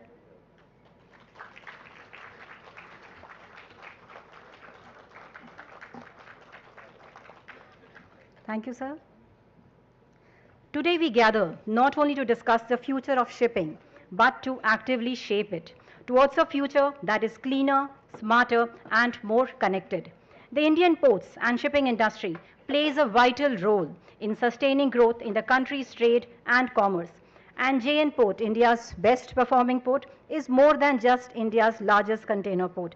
Under the visionary leadership of Chairman Shri Unmesh Sharad Wagh, JNPA's growth journey has been expanded. With no further ado, may I request Chairman JNPA to please welcome the gathering.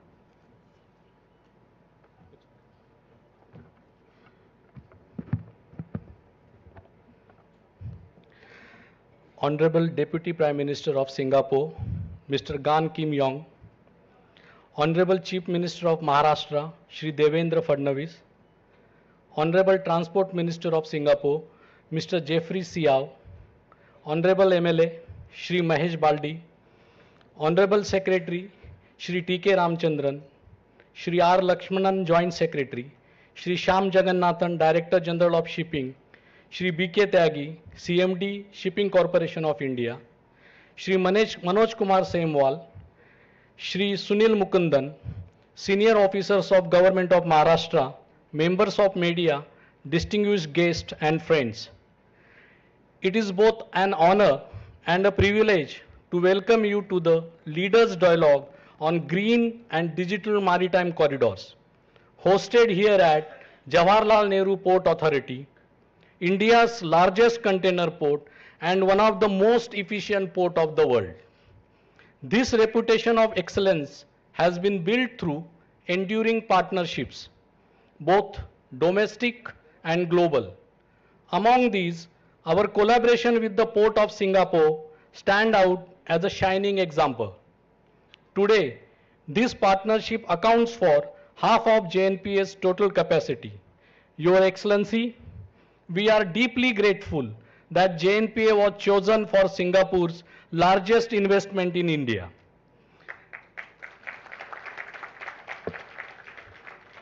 I would like to express heartfelt thanks to Honorable Chief Minister Shri Devendra Fadnavis, whose unwavering commitment to the maritime sector has ensured that all our expansion projects are completed ahead of schedule. Sir, I assure you, the Ward 1 project will be no exception. It too will be delivered before time.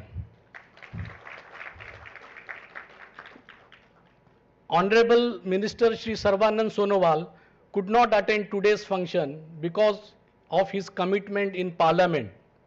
The past 4 years, under the dynamic leadership of Honorable Minister Shri Sarvanand Sonowal, have truly marked a golden era for the India's maritime sector. His tenure has seen significant progress on Ward 1 and Galathea Bay ports, the signing of landmark 10-year India-Iran Chabahar Port Agreement pending since 2002, the launch of India's shipbuilding policy and Maritime Development Fund, the introduction of green shipping and green sea policies, setting new benchmark in sustainability. Each segment of maritime industry has advanced remarkably during his period.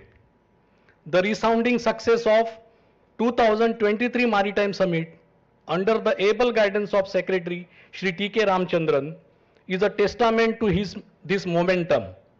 We now eagerly look forward to Maritime Week in Mumbai this October, poised to be one of the most significant global maritime gatherings. Today's dialogue is the starting point of a conversation that will grow in depth and vision over the coming months, culminating during Maritime Week. I thank one of you for your presence and commitment today. Together, let us chart a course towards greener, smarter, and more connected maritime future. Jai Hind. Thank you so much, sir, for the inspiring words. The Green and Digital Shipping Corridor initiative represents a new era of maritime cooperation, where sustainability and digitalization are not just parallel goals, but interlinked priorities that drive competitive, resilient, and future-ready trade. Please join me in welcoming Shri T.K. Ramchandran, Honorable Secretary, Ministry of Port Shipping and Waterways, to share his views on the same. Sir.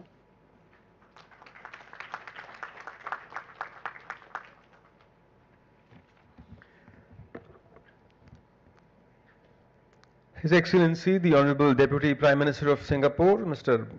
Gan Kim Yong, Honorable Chief Minister of Maharashtra, Shri Devendra Fadnavis ji, Honorable Transport Minister of Singapore, Mr. Jeffrey C. Saau, Honorable MLA, Shri Mahesh Baldi, my colleague and Chairman of JNPA, Shri Unmesh Wagh, Shri Lakshmanan, Joint Secretary, MOPSW, dignitaries, ladies and gentlemen. It is my honor and privilege to welcome you all on behalf of the Ministry of Port Shipping and Waterways to this pivotal session of India Maritime Week 2025, dedicated to leaders' dialogue on green and digital maritime corridors. The Honorable Shipping Minister, who was very much intending to be here with you this afternoon, could not because of other commitments in Parliament. So he sends his greetings and best wishes to all the dignitaries on the dais as well as all of you.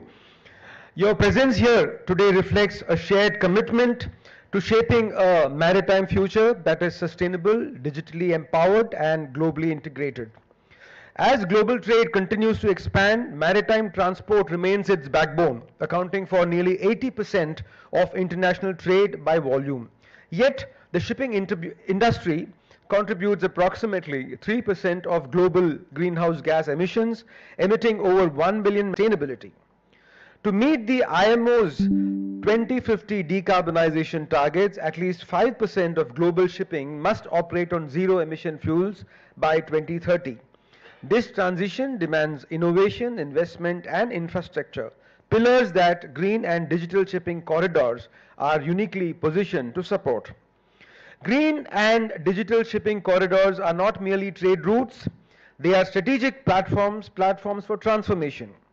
They foster cross-sector collaboration, drive policy innovation, and stimulate technological advancement. Their benefits span environmental gains, operational efficiencies, and societal impact. These corridors offer cleaner marine ecosystems, enhanced biodiversity, and reduced emissions. They also enable lower fuel costs, reduced anchorage times, and optimized voyages. Most importantly, they support healthier coastal communities and inclusive economic growth. Key focus areas for these corridors include the adoption of zero-emission fuels such as green hydrogen, ammonia, and renewable electricity, the development of port infrastructure for bunkering and electrification, the advancement of ship design and automation, and the use of digital tools. In this context, I am pleased to highlight the India-Singapore Green and Digital Shipping Corridor, a flagship initiative under our comprehensive strategic partnership. Formalized through a letter of intent signed in March 2025, this corridor aligns with both nations' priorities in clean energy, smart logistics, and digital innovation. It may also be recalled that in the Maritime Amritkal Vision 2047, which was launched by the Honorable Prime Minister in 2023 in this very same city, one of the key pillars is digital, the other is green. And under the guidance of our Honorable Prime Minister and of course our Honorable Minister, we have been taking all these initiatives forward, and today's initiatives are part of this set of initiatives. India, with its strength in green fuel production, information technology and shipbuilding, is poised to become a global hub for green marine fuel exports. Singapore, as a premier transshipment and bunkering hub, brings a dynamic ecosystem of research, innovation, and maritime excellence. Together, we aim to accelerate the adoption of zero or near zero greenhouse gas technologies, enhance digital integration across port and shipping operations, and create a replicable model for sustainable maritime corridors worldwide. India and Singapore share a rich maritime legacy.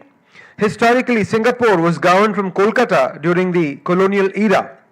Diplomatic ties were established in 1965, and the Comprehensive Economic Cooperation Agreement signed in 2005 laid the foundation for robust trade and investment.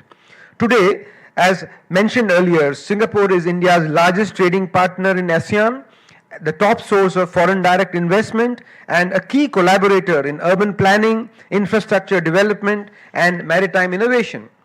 The recent India-Singapore Ministerial Roundtable has identified new areas for collaboration, including green hydrogen and ammonia exports, undersea solar energy cable and data connectivity, skill development for over 1 lakh Indian youth annually, and joint ventures in advanced manufacturing and maritime technology. These initiatives will further deepen our bilateral ties and position both nations as leaders in sustainable maritime development. The India Maritime Week 2025 is envisioned as the largest maritime event globally, bringing together over 100 countries, more than 1 lakh delegates, and investment opportunities exceeding 10 lakh crores. Thematic sessions on Green Maritime Day, digitalization and future tech, and ports of the future will be complemented by strategic forums such as the Global Maritime India Summit, the Sagar Manthan Dialogue, and the Quad Ports of the Future Conference. IMW 2025 is not just a showcase, it is a springboard for global partnerships, policy innovation, technology adoption, and sustainable development. As we chart our course towards Maritime Amritkal Vision 2047, let us embrace the power of collaboration, sustainability, and digital transformation. The India-Singapore Green and Digital Shipping Corridor is not just a bilateral initiative, it is a lighthouse guiding the global maritime community towards a cleaner, smarter, and more resilient future. Let this dialogue be the beginning of many more such partnerships that will shape the oceans of tomorrow. Thank you, and Jai Hind.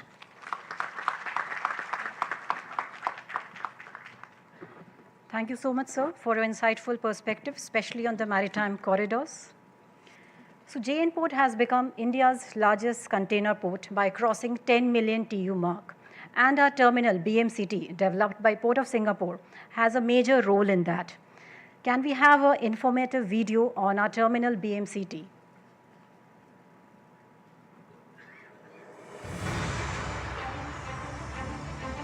At PSA India, we believe in constantly expanding our horizons. And today, this vision is enabling us to take a bold new step towards transforming India's logistics ecosystem.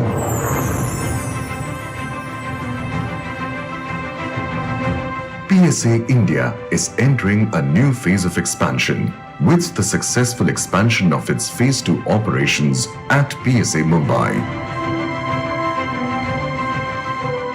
A beacon of empowering growth and expanding capacity where scale meets efficiency. Strategically located at Jawaharlal Nehru Port, Navi, this expansion makes PSA Mumbai India's largest container terminal. With a continuous quay length of 2 kilometers, the terminal now delivers an impressive handling capacity of 4.8 million TEUs, nearly 50% of JNPA's total capacity. Soon to be equipped with 24 state-of-the-art quay cranes, capable of handling the largest container vessels in the world, PSA Mumbai ensures quick turnaround and higher productivity. Spanning 200 hectares, the container yard features 72 electric RTG cranes, efficiently managing both inbound and outbound cargo. PSA Mumbai stands apart as the only container terminal at JNPA, equipped to handle DFC connectivity. The large and secure gate complex with 32 in and out gates that have been re-engineered for smoother, faster and safer cargo flow. Leading by example, PSA Mumbai is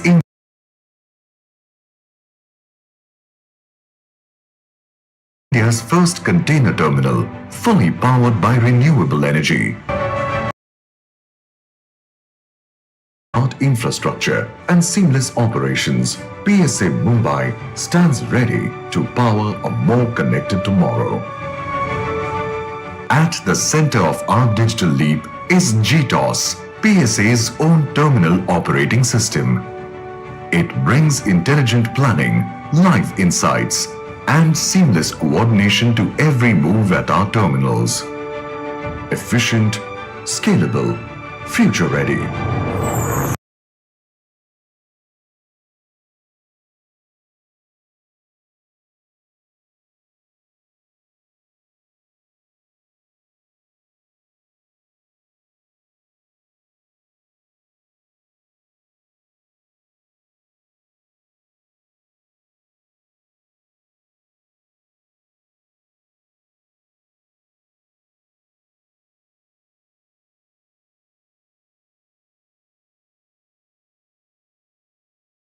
PSA India, India's gateway to growth.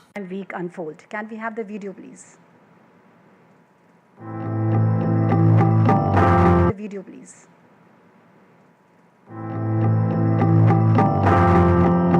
From the ancient trade winds to the digital corridors of today, the oceans have always connected nations, cultures, and opportunities.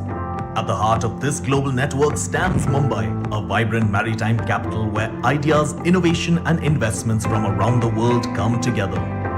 India Maritime Week emerges as a truly global platform for maritime dialogue, where policymakers, industry leaders, and innovators from around the world come together to shape the future of the blue economy. In 2025, the conversations get bigger and smarter, with visionary forums, transformative collaborations, and a shared vision for sustainable growth across the global maritime sector. From the Global Maritime India Summit to the Green Maritime Day, Sagar Manthan, the Great Ocean Dialogue to Ports of the Future, the Global Maritime CEO Forum, the Women in Maritime CEO Conference, the Sagar Ratna Awards, India Maritime Heritage, the UNESCAP Conference, and the Maritime Digitalization and Future Tech Summit, to the competitive financing for Blue Economy Dialogue. India Maritime Week 2025 brings together 11 concurrent events shaping the entire spectrum of the maritime world. The Leaders' Dialogue on Green and Digital Maritime Corridors celebrates a partnership built on trust, innovation and shared responsibility for the Indo-Pacific and showcases the strength of collaboration between two dynamic maritime ecosystems. It is a bond strengthened by the strong partnership between India and Singapore, a symbol of bilateral resolve for a sustainable maritime future. It's where relationships are built, partnerships are forged, and the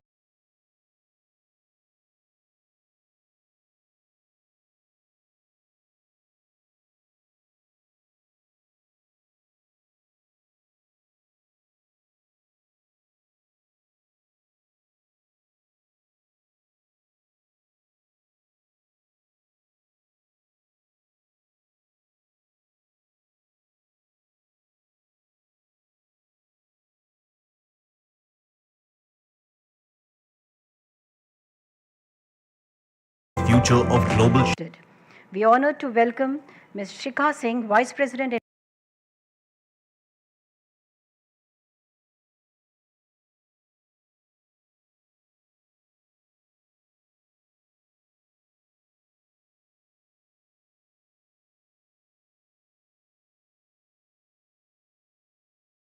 To join Mr. Kaustubh Dhavse, Chief Advisor to Chief Minister, Investment and Strategy for the exchange of MOU.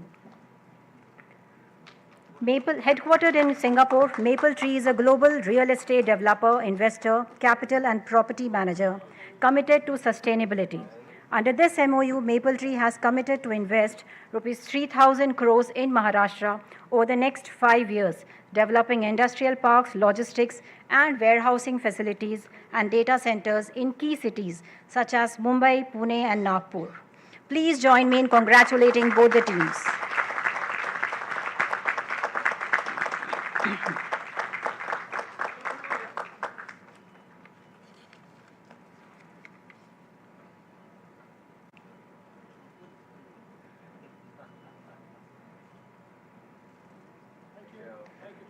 Thank you, sir, for giving this Leaders' Dialogue session to witness this landmark moment. Our next speaker, His Excellency Geoffroy Seow, was appointed Acting Minister for Transport on May 23, 2025.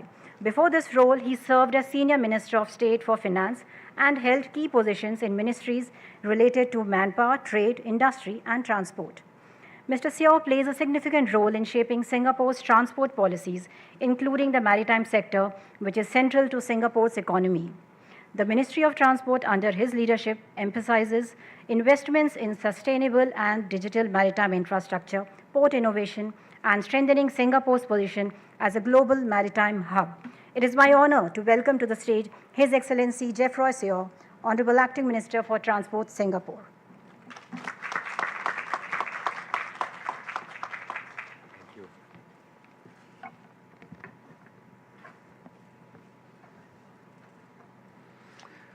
Excellencies, Shri Devendra Fadnavis, Chief Minister of Maharashtra, distinguished guests, ladies and gentlemen. Thank you very much for hosting Deputy Prime Minister Gan Kim Yong and I for today's event. Very happy to be here at the Indian Maritime Week and of course for the opportunity to speak to all of you at the Leaders' Dialogue. Deputy Prime Minister and I were at the PSA Bharat Mumbai Container Terminal just this morning. I think, yes. We just flew in today, so a little bit confused about the time. But as you saw in the video, it's a remarkable development, remarkable achievement. It is something that was planned a very long time ago, and I was sharing with the Chief Minister that it takes a government of remarkable foresight, leadership, in order to be able to achieve a project of this scale and immensity today. In fact, Chief Minister had laid the first foundation stone for the terminal in the year 2013. And for it to be what it is today shows the remarkable energy, the dedication to making things happen through COVID, through a pandemic, if we all remember. So we were very happy to be there, to be able to see the project come to completion. And in fact, the first stage of of the growth, the key cranes will be coming, and soon the operations will be ongoing. And we were very happy, of course, to have a Singapore company like PSA International to work with Indian counterparts to achieve this mutual success. We have in fact seen many joint ventures and partnerships between PSA as well as the Container Corporation of India just last year to provide end-to-end logistics services. Likewise, there have been many Indian companies such as Tata Group and Tolani that have ventured into Singapore to explore opportunities in the region. And there's many more that we can talk about.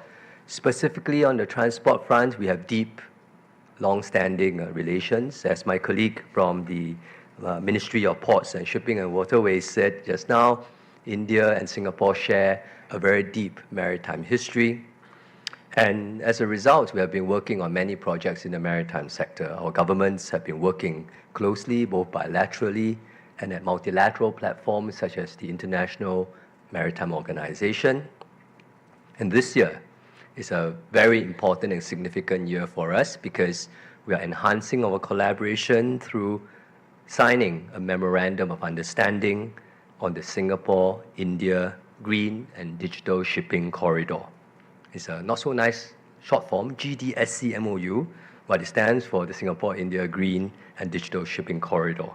And under this MOU, both countries will work closely with interested industry partners to explore opportunities to develop supply chains for low emissions maritime fuels. And this would include training requirements for seafarers to handle such fuels. Both countries will also explore facilitating digital information exchange, which will enable more efficient port clearance and facilitate the flow of vessels between Singapore and India. This collaboration builds on the synergies between India and Singapore. India, as we all know, is a leading player in many things, but especially in information technology. And India has been working on becoming a major producer and exporter of green marine fuel. Singapore is well positioned, not as big as India, but we are positioned to be the world's largest bunkering and transshipment port with a dynamic research and innovation ecosystem in green marine fuel. And I'm confident that both India and Singapore will complement each other, and both the businesses and startups in both countries will prosper together. Since signing the letter of intent in April this year during the Singapore Maritime Week, officials from both India and Singapore governments have been working tirelessly on this MOU, and I look forward to the conclusion of this MOU by both our Prime Ministers in September this year when they meet. The MOU gives us a platform for both countries to work closely together. There will be more to come. Singapore looks forward to further cooperation with India in the areas of transport, maritime, and of course that will serve as the foundation for economic development and people-to-people ties. Thank you very much.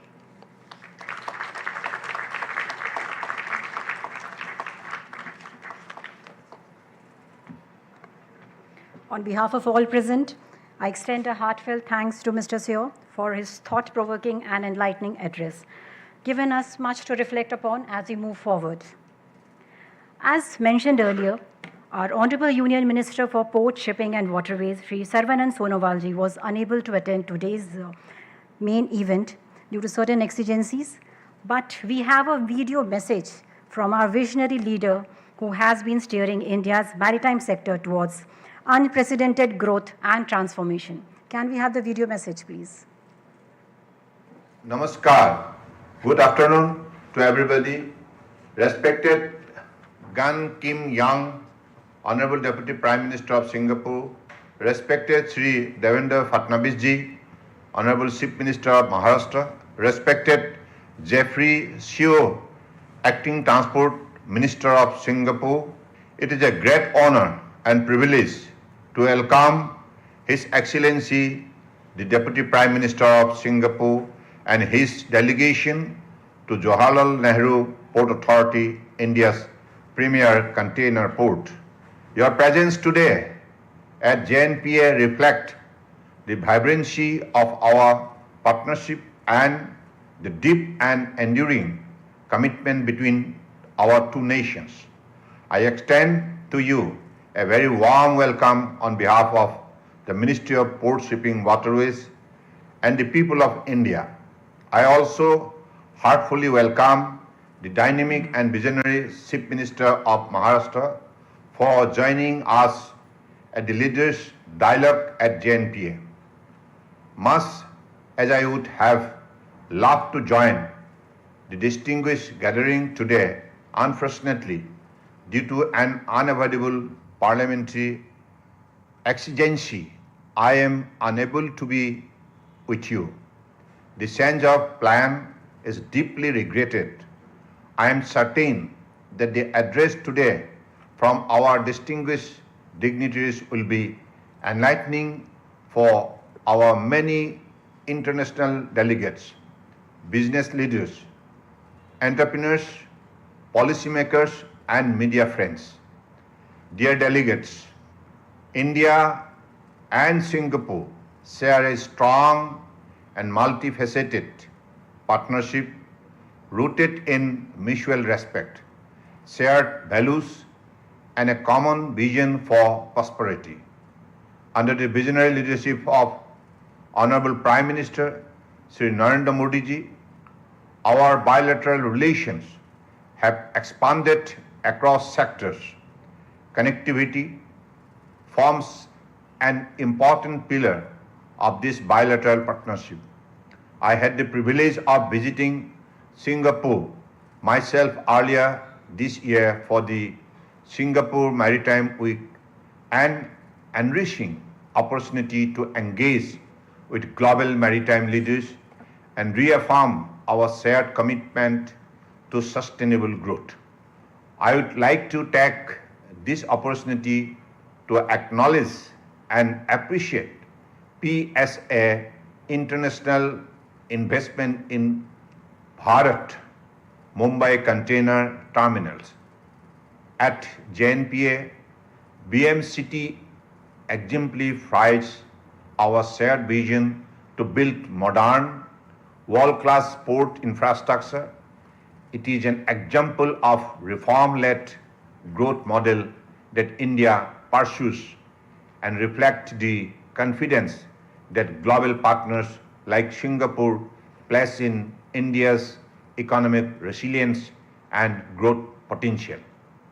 Building on the partnership, earlier this year, India and Singapore signed a letter of intent to establish a green and digital shipping corridor. This initiative will accelerate the adoption of low-emission technologies, strengthen digital integration, and drive innovation in maritime operation. You can truly see the magic of skill and scale once the corridor develops.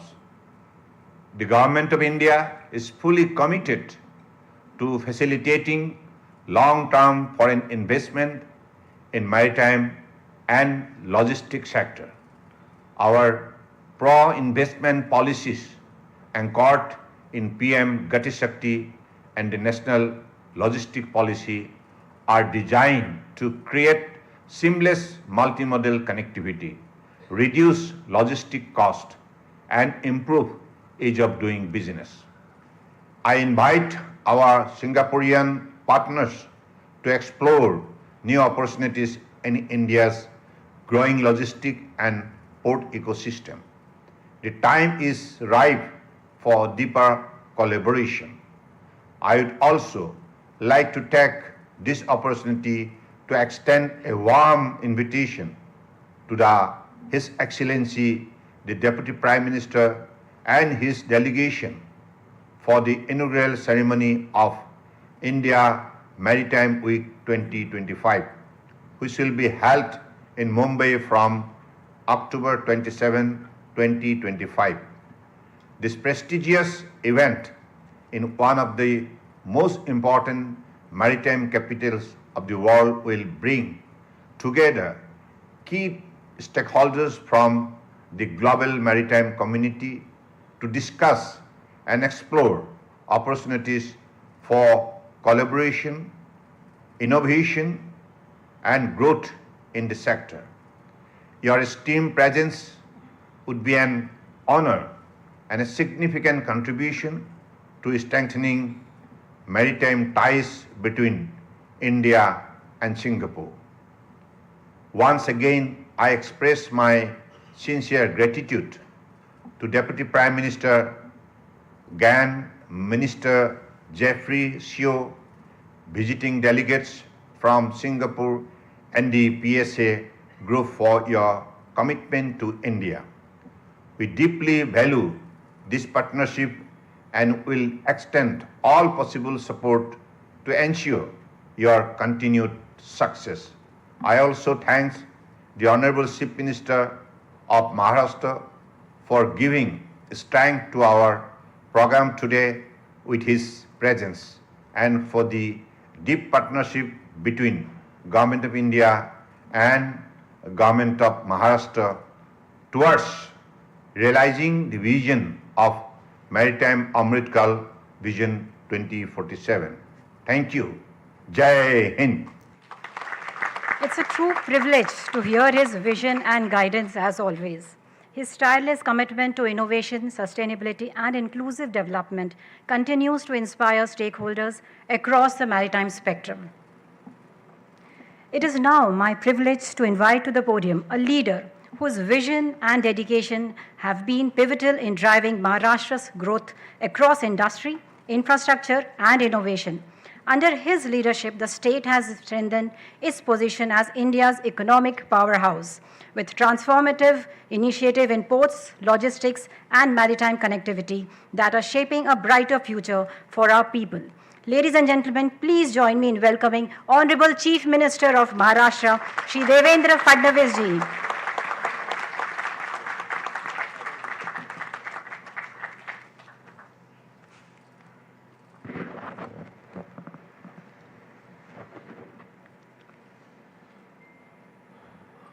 Honorable Deputy Prime Minister of Singapore, Mr. Gan Kim Yong, Honorable Minister of Transport, Singapore, Mr.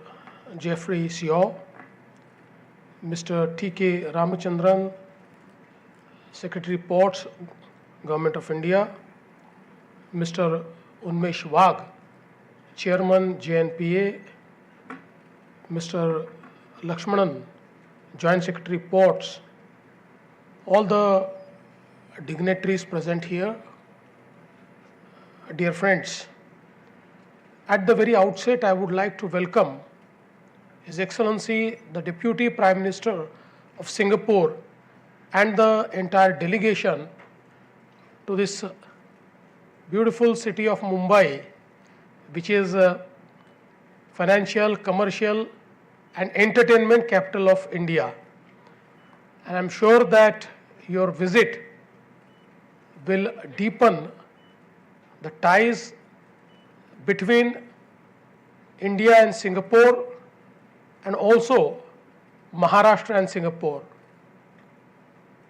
This morning, after His Excellency's arrival, we visited the new PSA terminal at JNPA. And I must thank the PSA and also the government of Singapore for creating such a state of now totally ready for inauguration. And I'm sure that soon we will witness both the Prime Ministers inaugurating this beautiful terminal, which will add to the maritime power of India.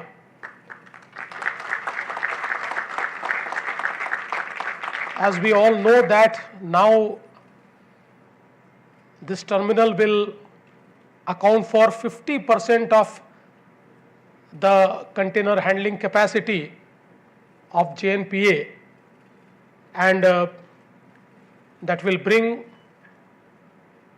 a boost to the global trade of India. Having said that, I'm very happy that today India and Singapore are collaborating in diverse fields, in the field of digitization, in the field of data center, in the field of logistics. We just witnessed one such MOU with the maple tree, and after this program, in another program, we are again will be witnessing few more such MOUs. And I think this is not only bringing the two economies closer, but it is also opening doors for many more such collaborations in future. And today, as we are deliberating on green and digital maritime corridors, I think this collaboration is very important to create this entire ecosystem of green and digital maritime corridor. All of us know that India also has a very rich maritime history, and we all know that the Chol Empire was world maritime power at that time. And we have also seen in the world history that the world trade is always dominated by the maritime superpowers. And that is why the entire maritime business is very important. In fact, all of us know that Chhatrapati Shivaji Maharaj, the great king from Maharashtra, the great king of India, was one who understood the power of maritime business and maritime security. And today, the entire western coast, which we see where the JNPA port is also situated, is safe and is ready for business only because of the vision of our King Chhatrapati Shivaji Maharaj. And I would say that in the 21st century, it is our Prime Minister, Shri Narendra Modi ji, who has understood that for India's growth,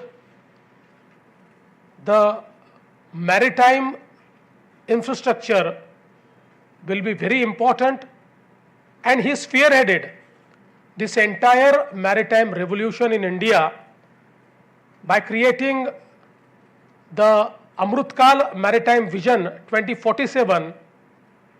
Our Prime Minister aims to make India one of the biggest player in the maritime space. And aligned to his vision, the government of Maharashtra has also planned many initiatives to actually be part of this Amrutkal vision. We are also creating a maritime vision for the state of Maharashtra, whereby the immediate vision document will be our goals up to 2029, our intermediate goals will be up to 2035, and then ultimately up to 2047.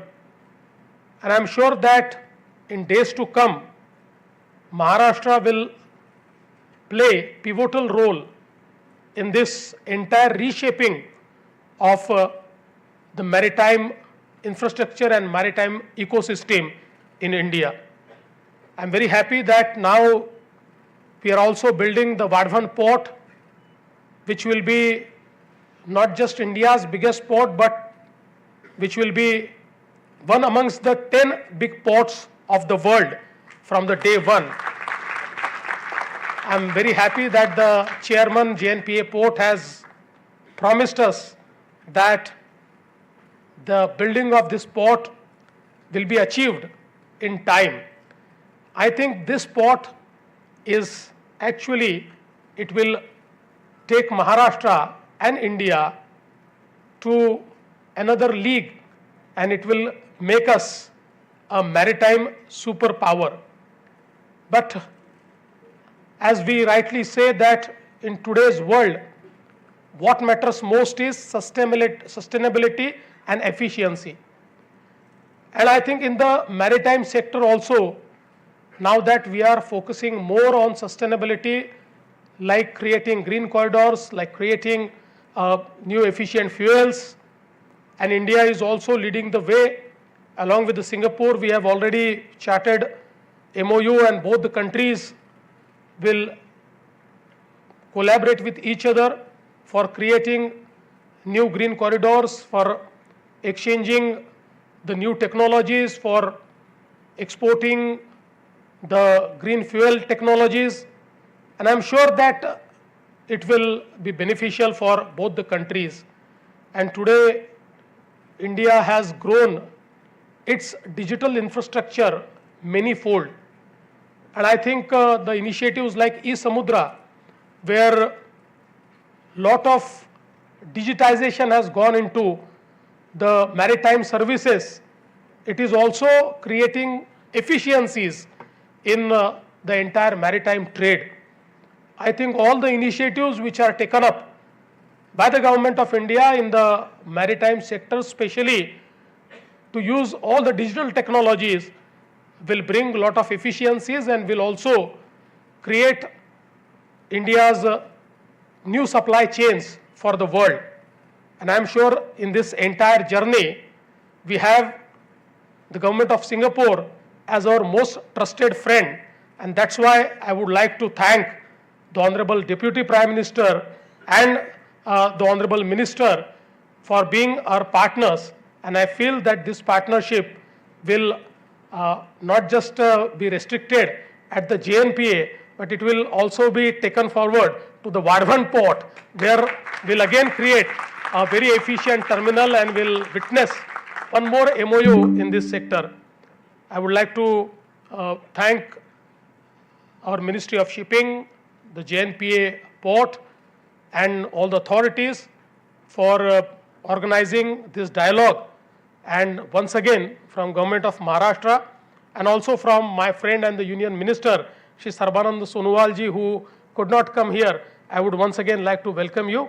I hope that your trip will be very fruitful. Thank you. Jai Hind, Jai Maharashtra.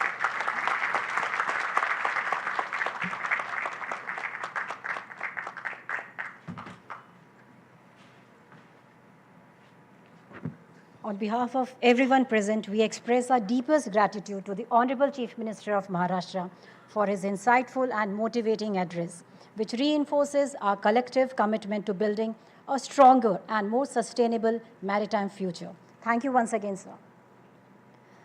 India and Singapore share a robust and multifaceted bilateral relationship that has flourished over the past 60 years, marked by strong political, economic, security, and cultural ties. Singapore's status as a leading global maritime and financial hub complements India's expanding economy and technological capabilities. Ladies and gentlemen, it is my honor to welcome to the stage a leader whose vision and policies have played a pivotal role in advancing global trade, strengthening economic partnership, and fostering innovation-driven growth. As Minister for Trade and Industry of the Republic of Singapore and as the Deputy Prime Minister of Singapore, His Excellency Gan Kim Yong has been instrumental in deepening bilateral and multilateral cooperation, championing sustainable development, and driving digital transformation. Please join me in welcoming Deputy Prime Minister of Singapore, His Excellency Gan Kim Yong.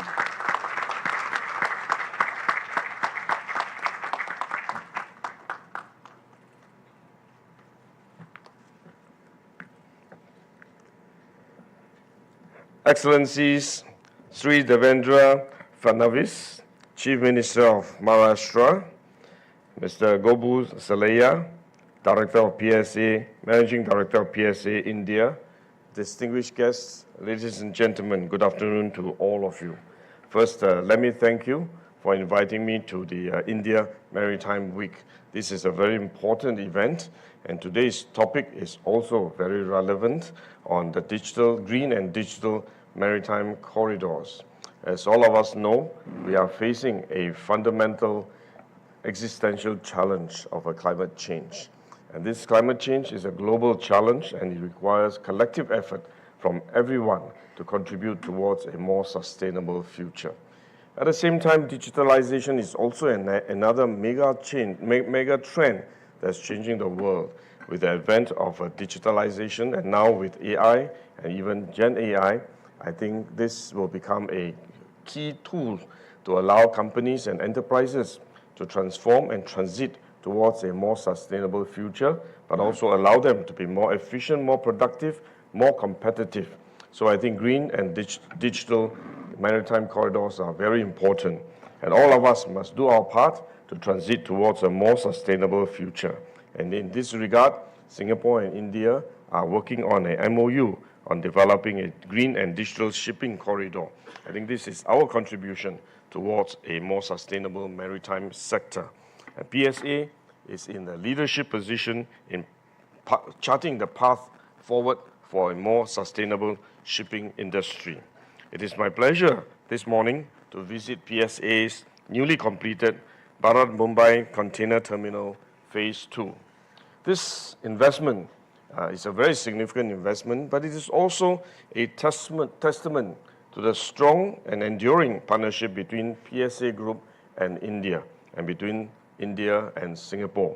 As you know, we are celebrating or marking our 60th anniversary of bilateral diplomatic relationship between Singapore and India. And thank you.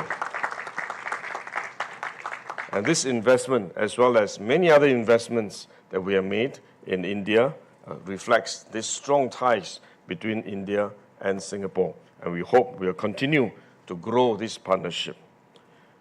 Phase 1 of the project is a good demonstration of how world-class port operations can benefit India by enhancing efficiency, reducing turnaround time, and boosting competitiveness for India's exporters and importers. Phase 2 builds on this success and doubles the capacity of the terminal to 2.4 million TEUs from 2.4 million TEUs to 4.8 million TEUs.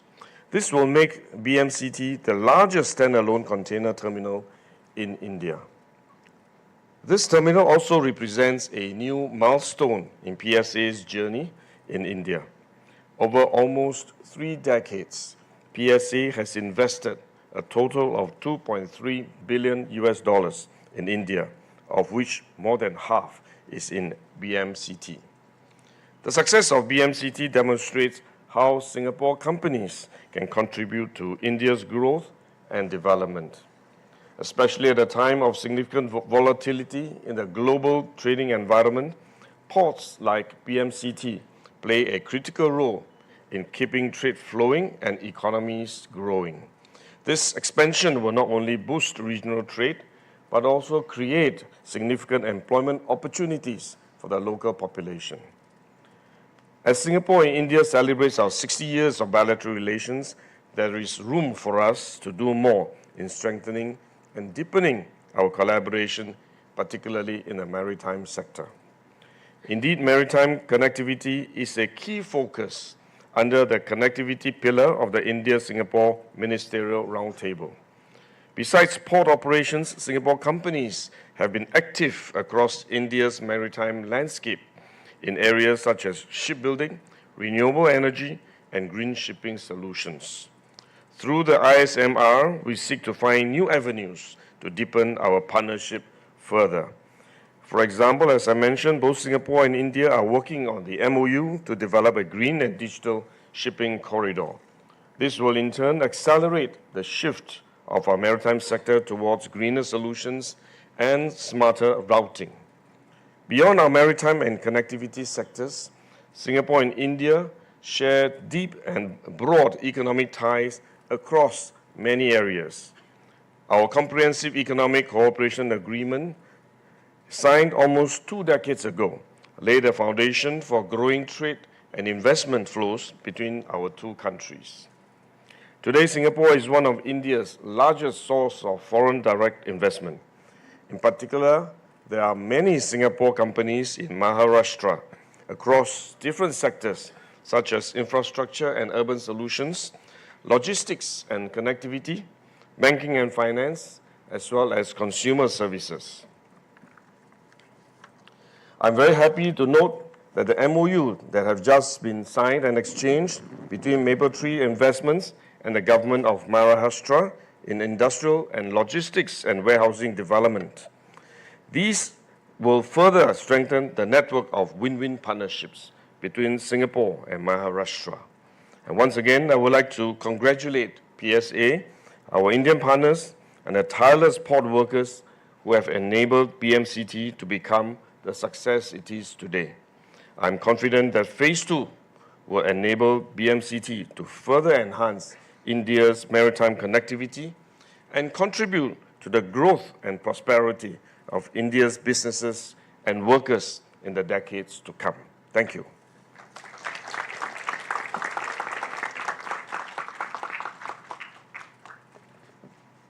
Thank you so much, His Excellency, for your insightful address and giving us opportunity to host you today. Can we have a huge round of applause for Deputy Prime Minister of Singapore? As we approach the conclusion of today's program, it's my privilege to request Sri Lakshmanan Ji, Joint Secretary Ports, Ministry of Port Shipping and Waterways, to deliver the vote of thanks.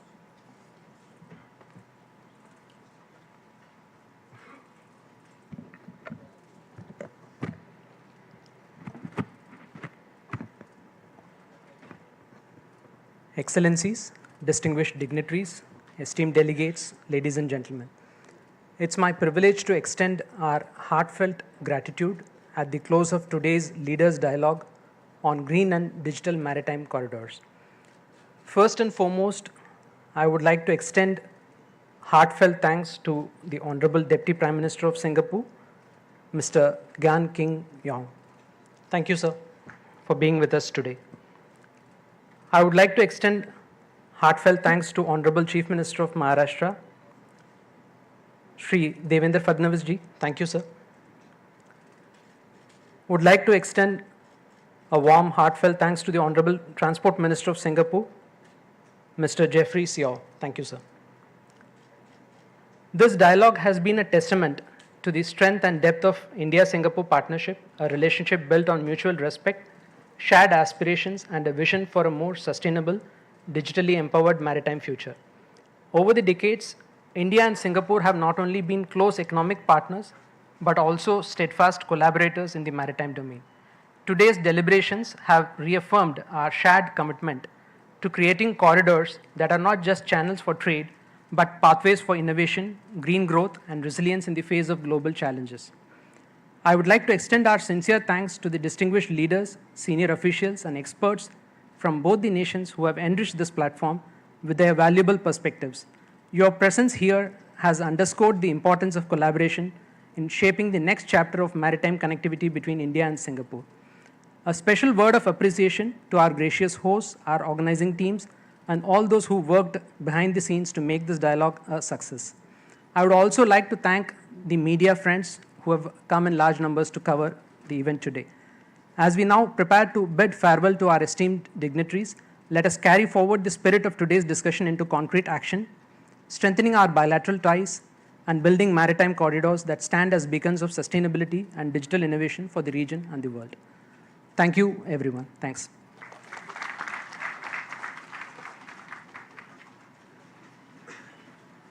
Thank you, sir.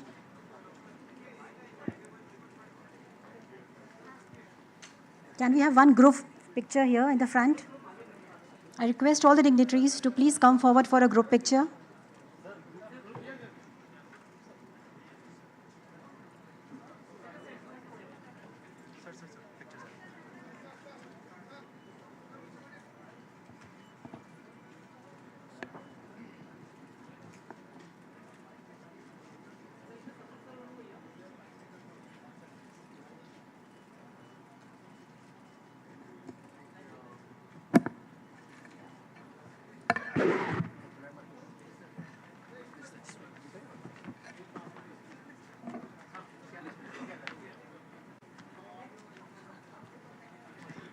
I request all the delegates to please be seated and allow the dignitaries to leave the venue. And request to all the friends from media, there would be a press meet after this, so kindly be seated and you can come forward and arrange your mics for the press meet.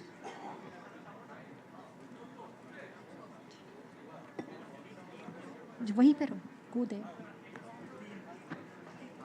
We'll have a press meet here just next 5 minutes. Once Secretary Sir is back after seeing off Honorable CM and all the dignitaries.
I request all the media representatives to please come forward and take the seat for the press briefing.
And in that, there are some 11 different verticals which have been emphasized.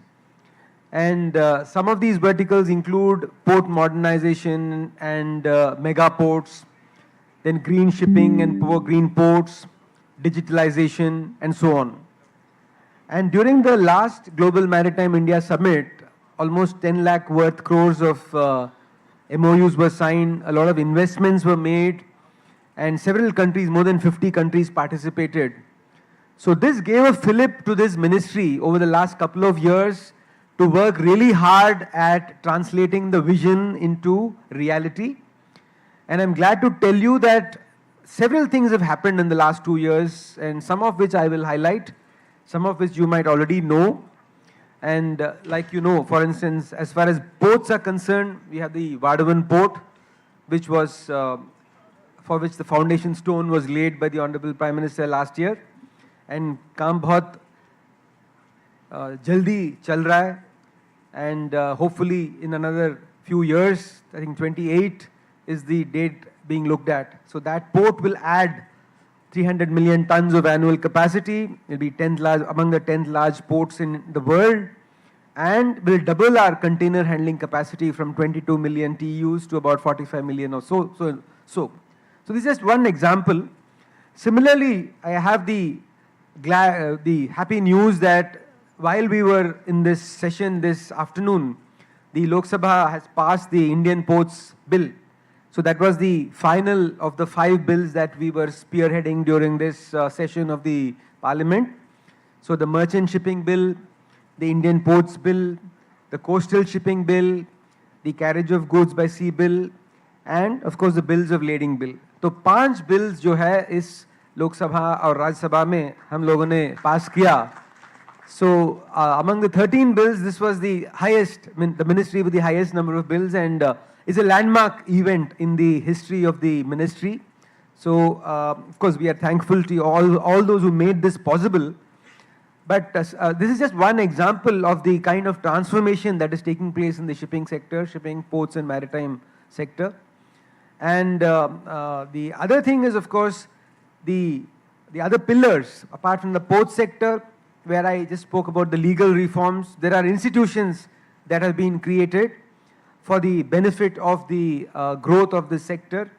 And that includes, apart from new ports, it includes centers of excellence across the country in digital, in green, in international cooperation, and in inland waterways. And the latest is one on digitalization. So these are centers of excellence which have been set up. New organizations like the Indian Ports and Ropeways Corporation Limited, IPRCL, has been created. The IPGL to run our ports in other countries like Myanmar or Iran has been created.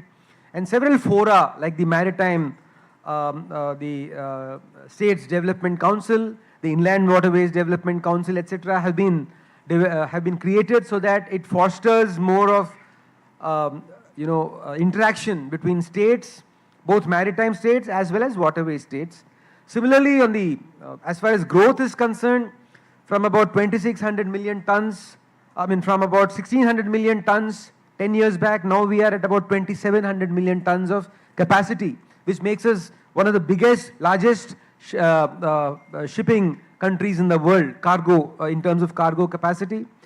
Cargo also has increased from about 800 million tons per annum to about 1,600 million tons. So everywhere, so port sector there is growth, coastal shipping there is growth, inland waterways, it just used to be about 18 million tons a few years in 2014.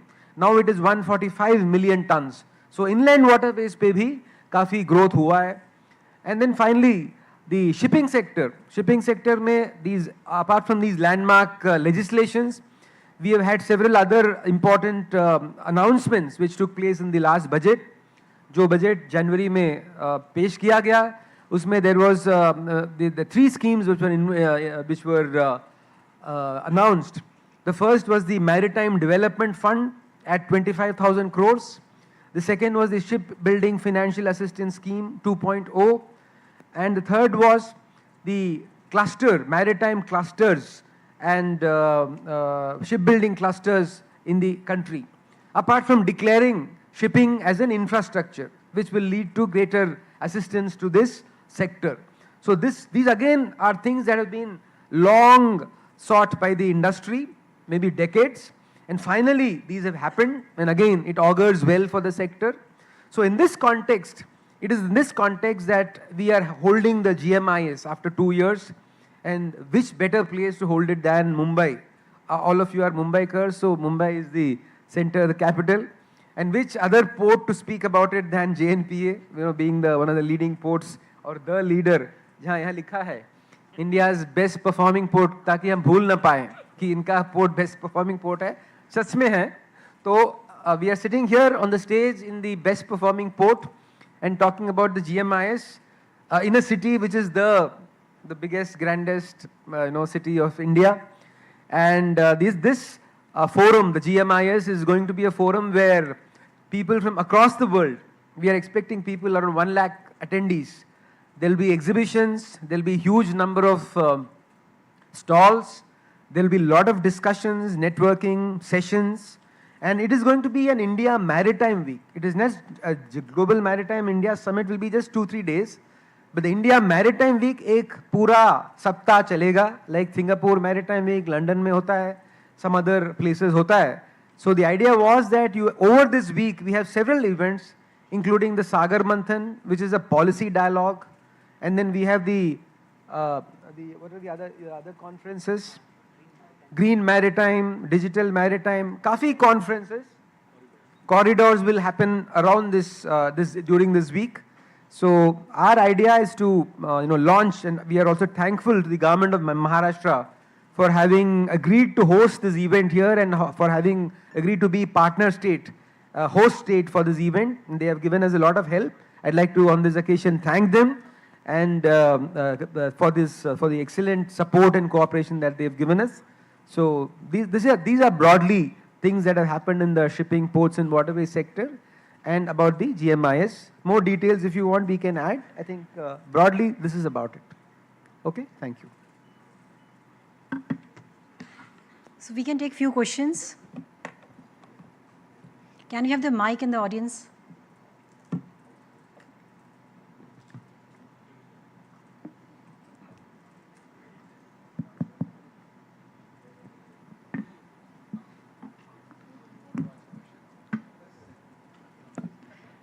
Can we have the mic in the front row?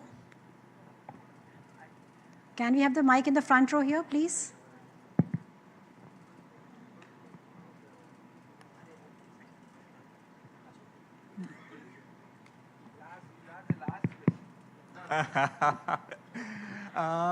Has the pace of port monetization slowed down? Because not many projects are now coming on stream for tender and all that. Is that correct?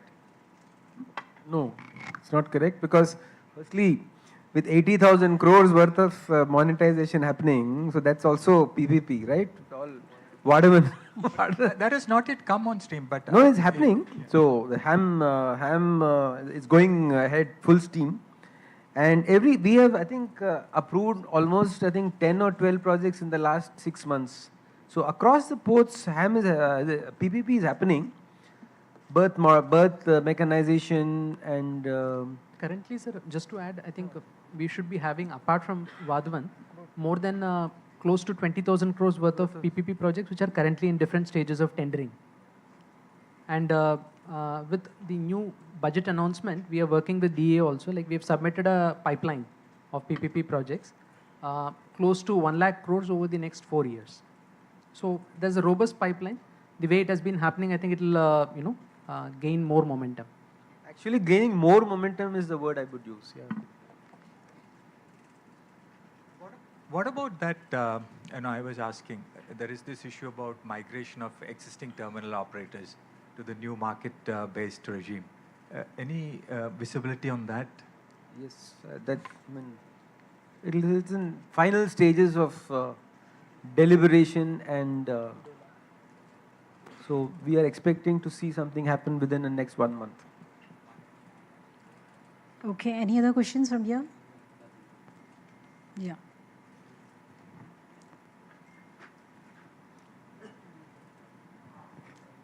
Hello, this is Snehal from ANI. So this bill will replace 117 years old Port Act, if I am not wrong. Then what innovations will we get to know, and what we can witness in this bill? So the new bill, which is currently passed by Lok Sabha, which will now go to Rajya Sabha, primarily we are looking at an integrated long-term port development. So that is the primary thrust of the new bill. It's a concurrent subject, so where central government and state government have to work together. So this bill brings in that framework where there is a possibility of a cooperative and a collaborative development. And other alignment with the international conventions, the MARPOL convention, which is on pollution, and there is a ballast water convention. So this bill brings in the legal provisions that are required for aligning our ports with these legal conventions in terms of the environment safeguards and preparations that are needed. And it also aligns with the FAL convention, which talks about maritime single window. So this new bill will put in place a framework where all the ports work in that maritime single window. Similarly, there are provisions related to Maritime State Development Council and also recognition of the existing state maritime boards legally, and also giving them a set of basic responsibilities and duties. And it also talks about transparency in tariff, so that the users are aware of what is the port tariff. It also talks about emergency preparedness in the ports, safety and security of ports. So it covers whatever are the latest best practices in the legal framework of managing ports and administering ports. So all of that has been brought in this new bill.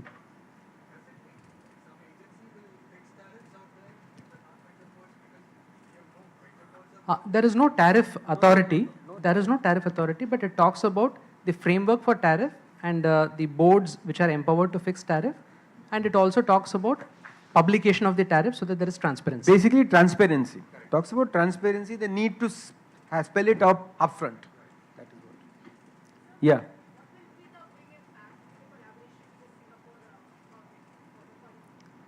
No, basically it's a corridor. So what we have found is that in the green sector, you can't have development happening in one port or in one corner of the world without it leading to a corridor where both sides are engaged in the same activity. So you can't have a green corridor unless someone else also does a green corridor, green port. So that's why you have to have a green corridor. So they are interested because they are, of course, like us, they are also deficient in carbon fuels.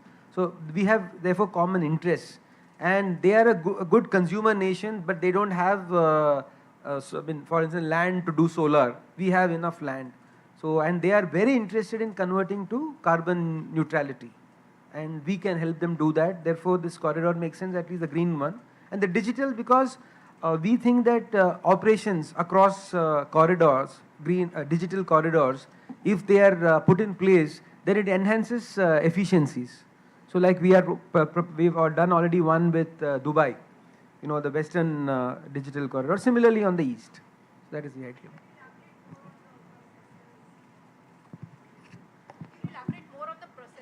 On the which project? On the digital processes, how will... digital, for instance, you see, there are customs processes, there is exchange of information, exchange of data relating to the cargo, the goods, the ships, the arrival times, etc. So you have a common platform and you share information, and again that does not have to be filed at the other end. It can be taken from this common platform. So that is an example. That's an example.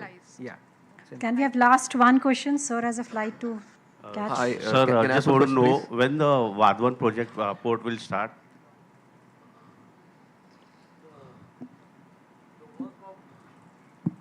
The work of Vadwan port already started. And project-wise, I'm talking The about. project, the timeline is 5 years. So in 2029, first quarter, the first ship will call on. And you have there, sir, mentioned on the glass some about JNPT. So what you will get tag when Vadwan port will come? What? The tag you said JNPT, you just read the thing. Best Yeah. So it will also be the best performing port. Like No, it will JNPA. beat JNPA and become the better performing port. Because at that time we were too ahead of what that will call like now. See, I mean, that port will definitely have some advantages than JNPA. Because it is an old port now, because 89 also it is the 36 years. Now it is inside city. So there are some challenges in evacuation and other things. That will not be there because that is conceptualized as outside city. The DFC is only 12 kilometers. The expressway is only 22 kilometers. So all those advantages that particular port will have. It will be green since inception. Now we are greening JNPA. So definitely because of the time, it is a well placed than JNPA. But we will try to catch up. Thank you. Hi, good afternoon. I have just a couple of questions, one for Mr. Wag and one for Secretary, sir. So can you tell us more, in your address you mentioned that India is poised to become a hub for green marine fuel. So in terms of actual work that is underway in terms of investments that are required, and any timelines you can share on that. And the question for Mr. Wag on, if you can just give us some more details on the phase 2 of BMCT, since it's to be inaugurated now. Thanks. So green, we've already shared this with the media earlier also. There are 3 hydrogen hubs which are planned in India. One is in Kandla, one is in Tuticorin, and one is in Paradeep. Now Kandla has already done the allotment of land, I think 3,400 acres of land for green hydrogen production. And a lot of companies have taken land in Kandla. And you might have seen recent reports in the press about the 1 megawatt electrolyzer being launched. The foundation stone was laid in April, and within 3 months, it was inaugurated. The plant was inaugurated. So it will produce about a few hundred kgs of hydrogen. So, but that is the starting point, and many more such electrolyzers and many more megawatts of electrolyzers are likely to be set up. Similarly, Tuticorin, they have also allotted a few hundred acres to several companies, half a dozen companies, including Semcorp, which is a Singaporean company.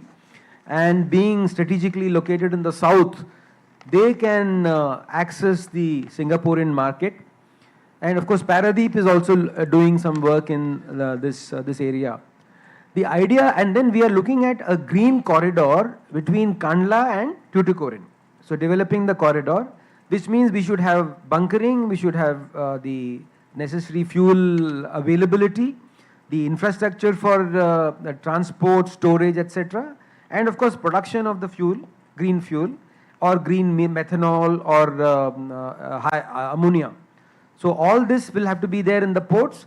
There will have to be a ship which runs on that fuel, and there will have to be a regulatory framework for that. All this we are developing. There will have to be trained manpower, for which IMU is doing the the due diligence, and there will also have to be people willing to use these services. The business has to be ready.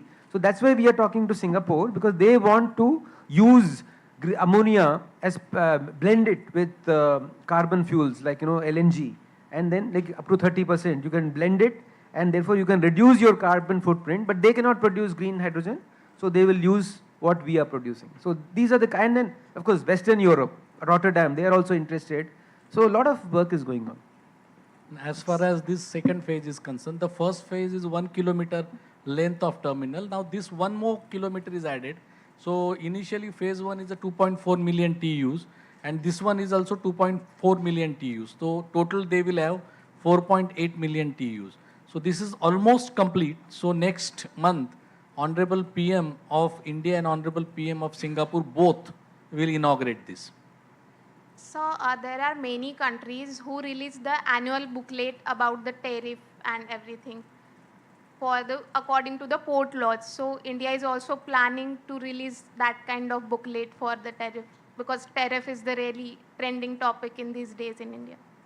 It's called the schedule of rates. So it's already there. The tariff is already released upfront. It is fair. It is. Yeah, we already do that on our website, and now we have come up with what is called a standard template for the schedule of rates, so that all the ports follow a common template, So people don't have a problem when they move from one port to the other, trying to understand different types of templates. So we've prescribed a common template.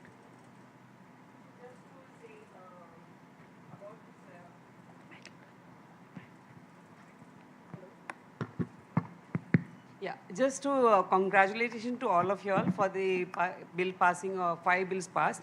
But I wanted to know, sir, this leader dialogue on green and digital maritime, the seminar or the discussion we had, what do you think was the takeaway for the ministry from this discussion about leadership dialogue?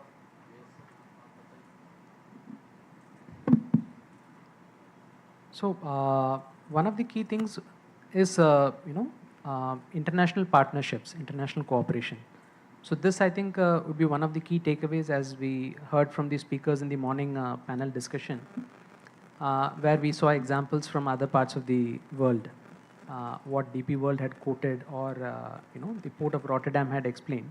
So that would be one key takeaway, and also to build the right infrastructure in terms of the participating countries. And another key thing would be the establishment of digital infrastructure where information flow can happen seamlessly.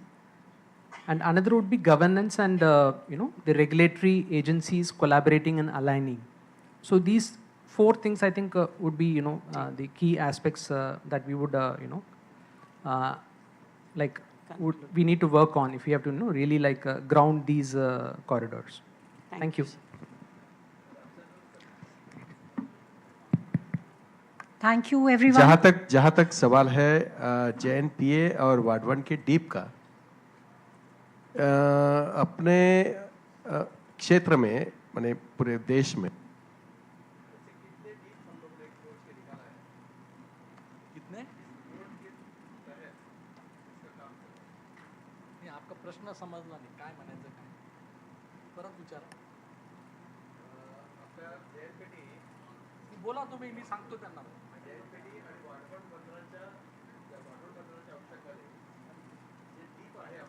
म्हणजे ते तुम्हाला खोली म्हणायची. आणि किती निघाली? कसं आहे की they want to ask, he want to ask की the depth deep draft port how many you have in the India. So कसं आहे की जे बल्क पोर्ट आहेत ते आपल्याकडे 20पेक्षा जास्त खोलीचे आहेत. पारादीप आहे, कांडलामध्ये पण मिळून जाते. विजिंगजम जो पोर्ट आहे तो ट्रान्सशिपमेंट पोर्ट आहे, त्यालाही खोली 18पेक्षा जास्त आहे. परंतु कंटेनर पोर्ट ज्याला 18 मीटरपेक्षा जास्त खोली लागेल, कारण की त्याच्यापेक्षा जास्त खोलीची गरज लागत नाही, कारण की त्याच्यापेक्षा जास्त खोलीचे आता शिप्स बनत नाही, वाईड बनत आहेत. तशी जी खोली आहे ती आपल्या भारतात किनाऱ्याजवळ फार कमी आहे, ती वाढवणलाच आहे. आणि वाढवणच्या आसपास 5 ठिकाणी आहे, त्याच्यात बेस्ट वाढवणला आहे, त्याच्यामुळे आपण तो वाढवण निवडला आहे. तसेच आता एक प्लॅन जो गलाथिया बे आहे त्या अंदमान निकोबारमध्ये, तिथे सुद्धा आता ईस्टला वेस्टला एक झाला ट्रान्सशिपमेंट पोर्ट, म्हणजे जो विजिंजम. आता ईस्टला तसाच ट्रान्सशिपमेंट पोर्ट व्हावा म्हणून गलाथिया जो पोर्ट आहे तो बनतोय. तर त्याचा पण तो 14वा मेजर पोर्ट झाला आहे, जसा वाढवण 13वा आहे. Thank you everyone for your valuable time and presence and making this event successful. Thank you once again.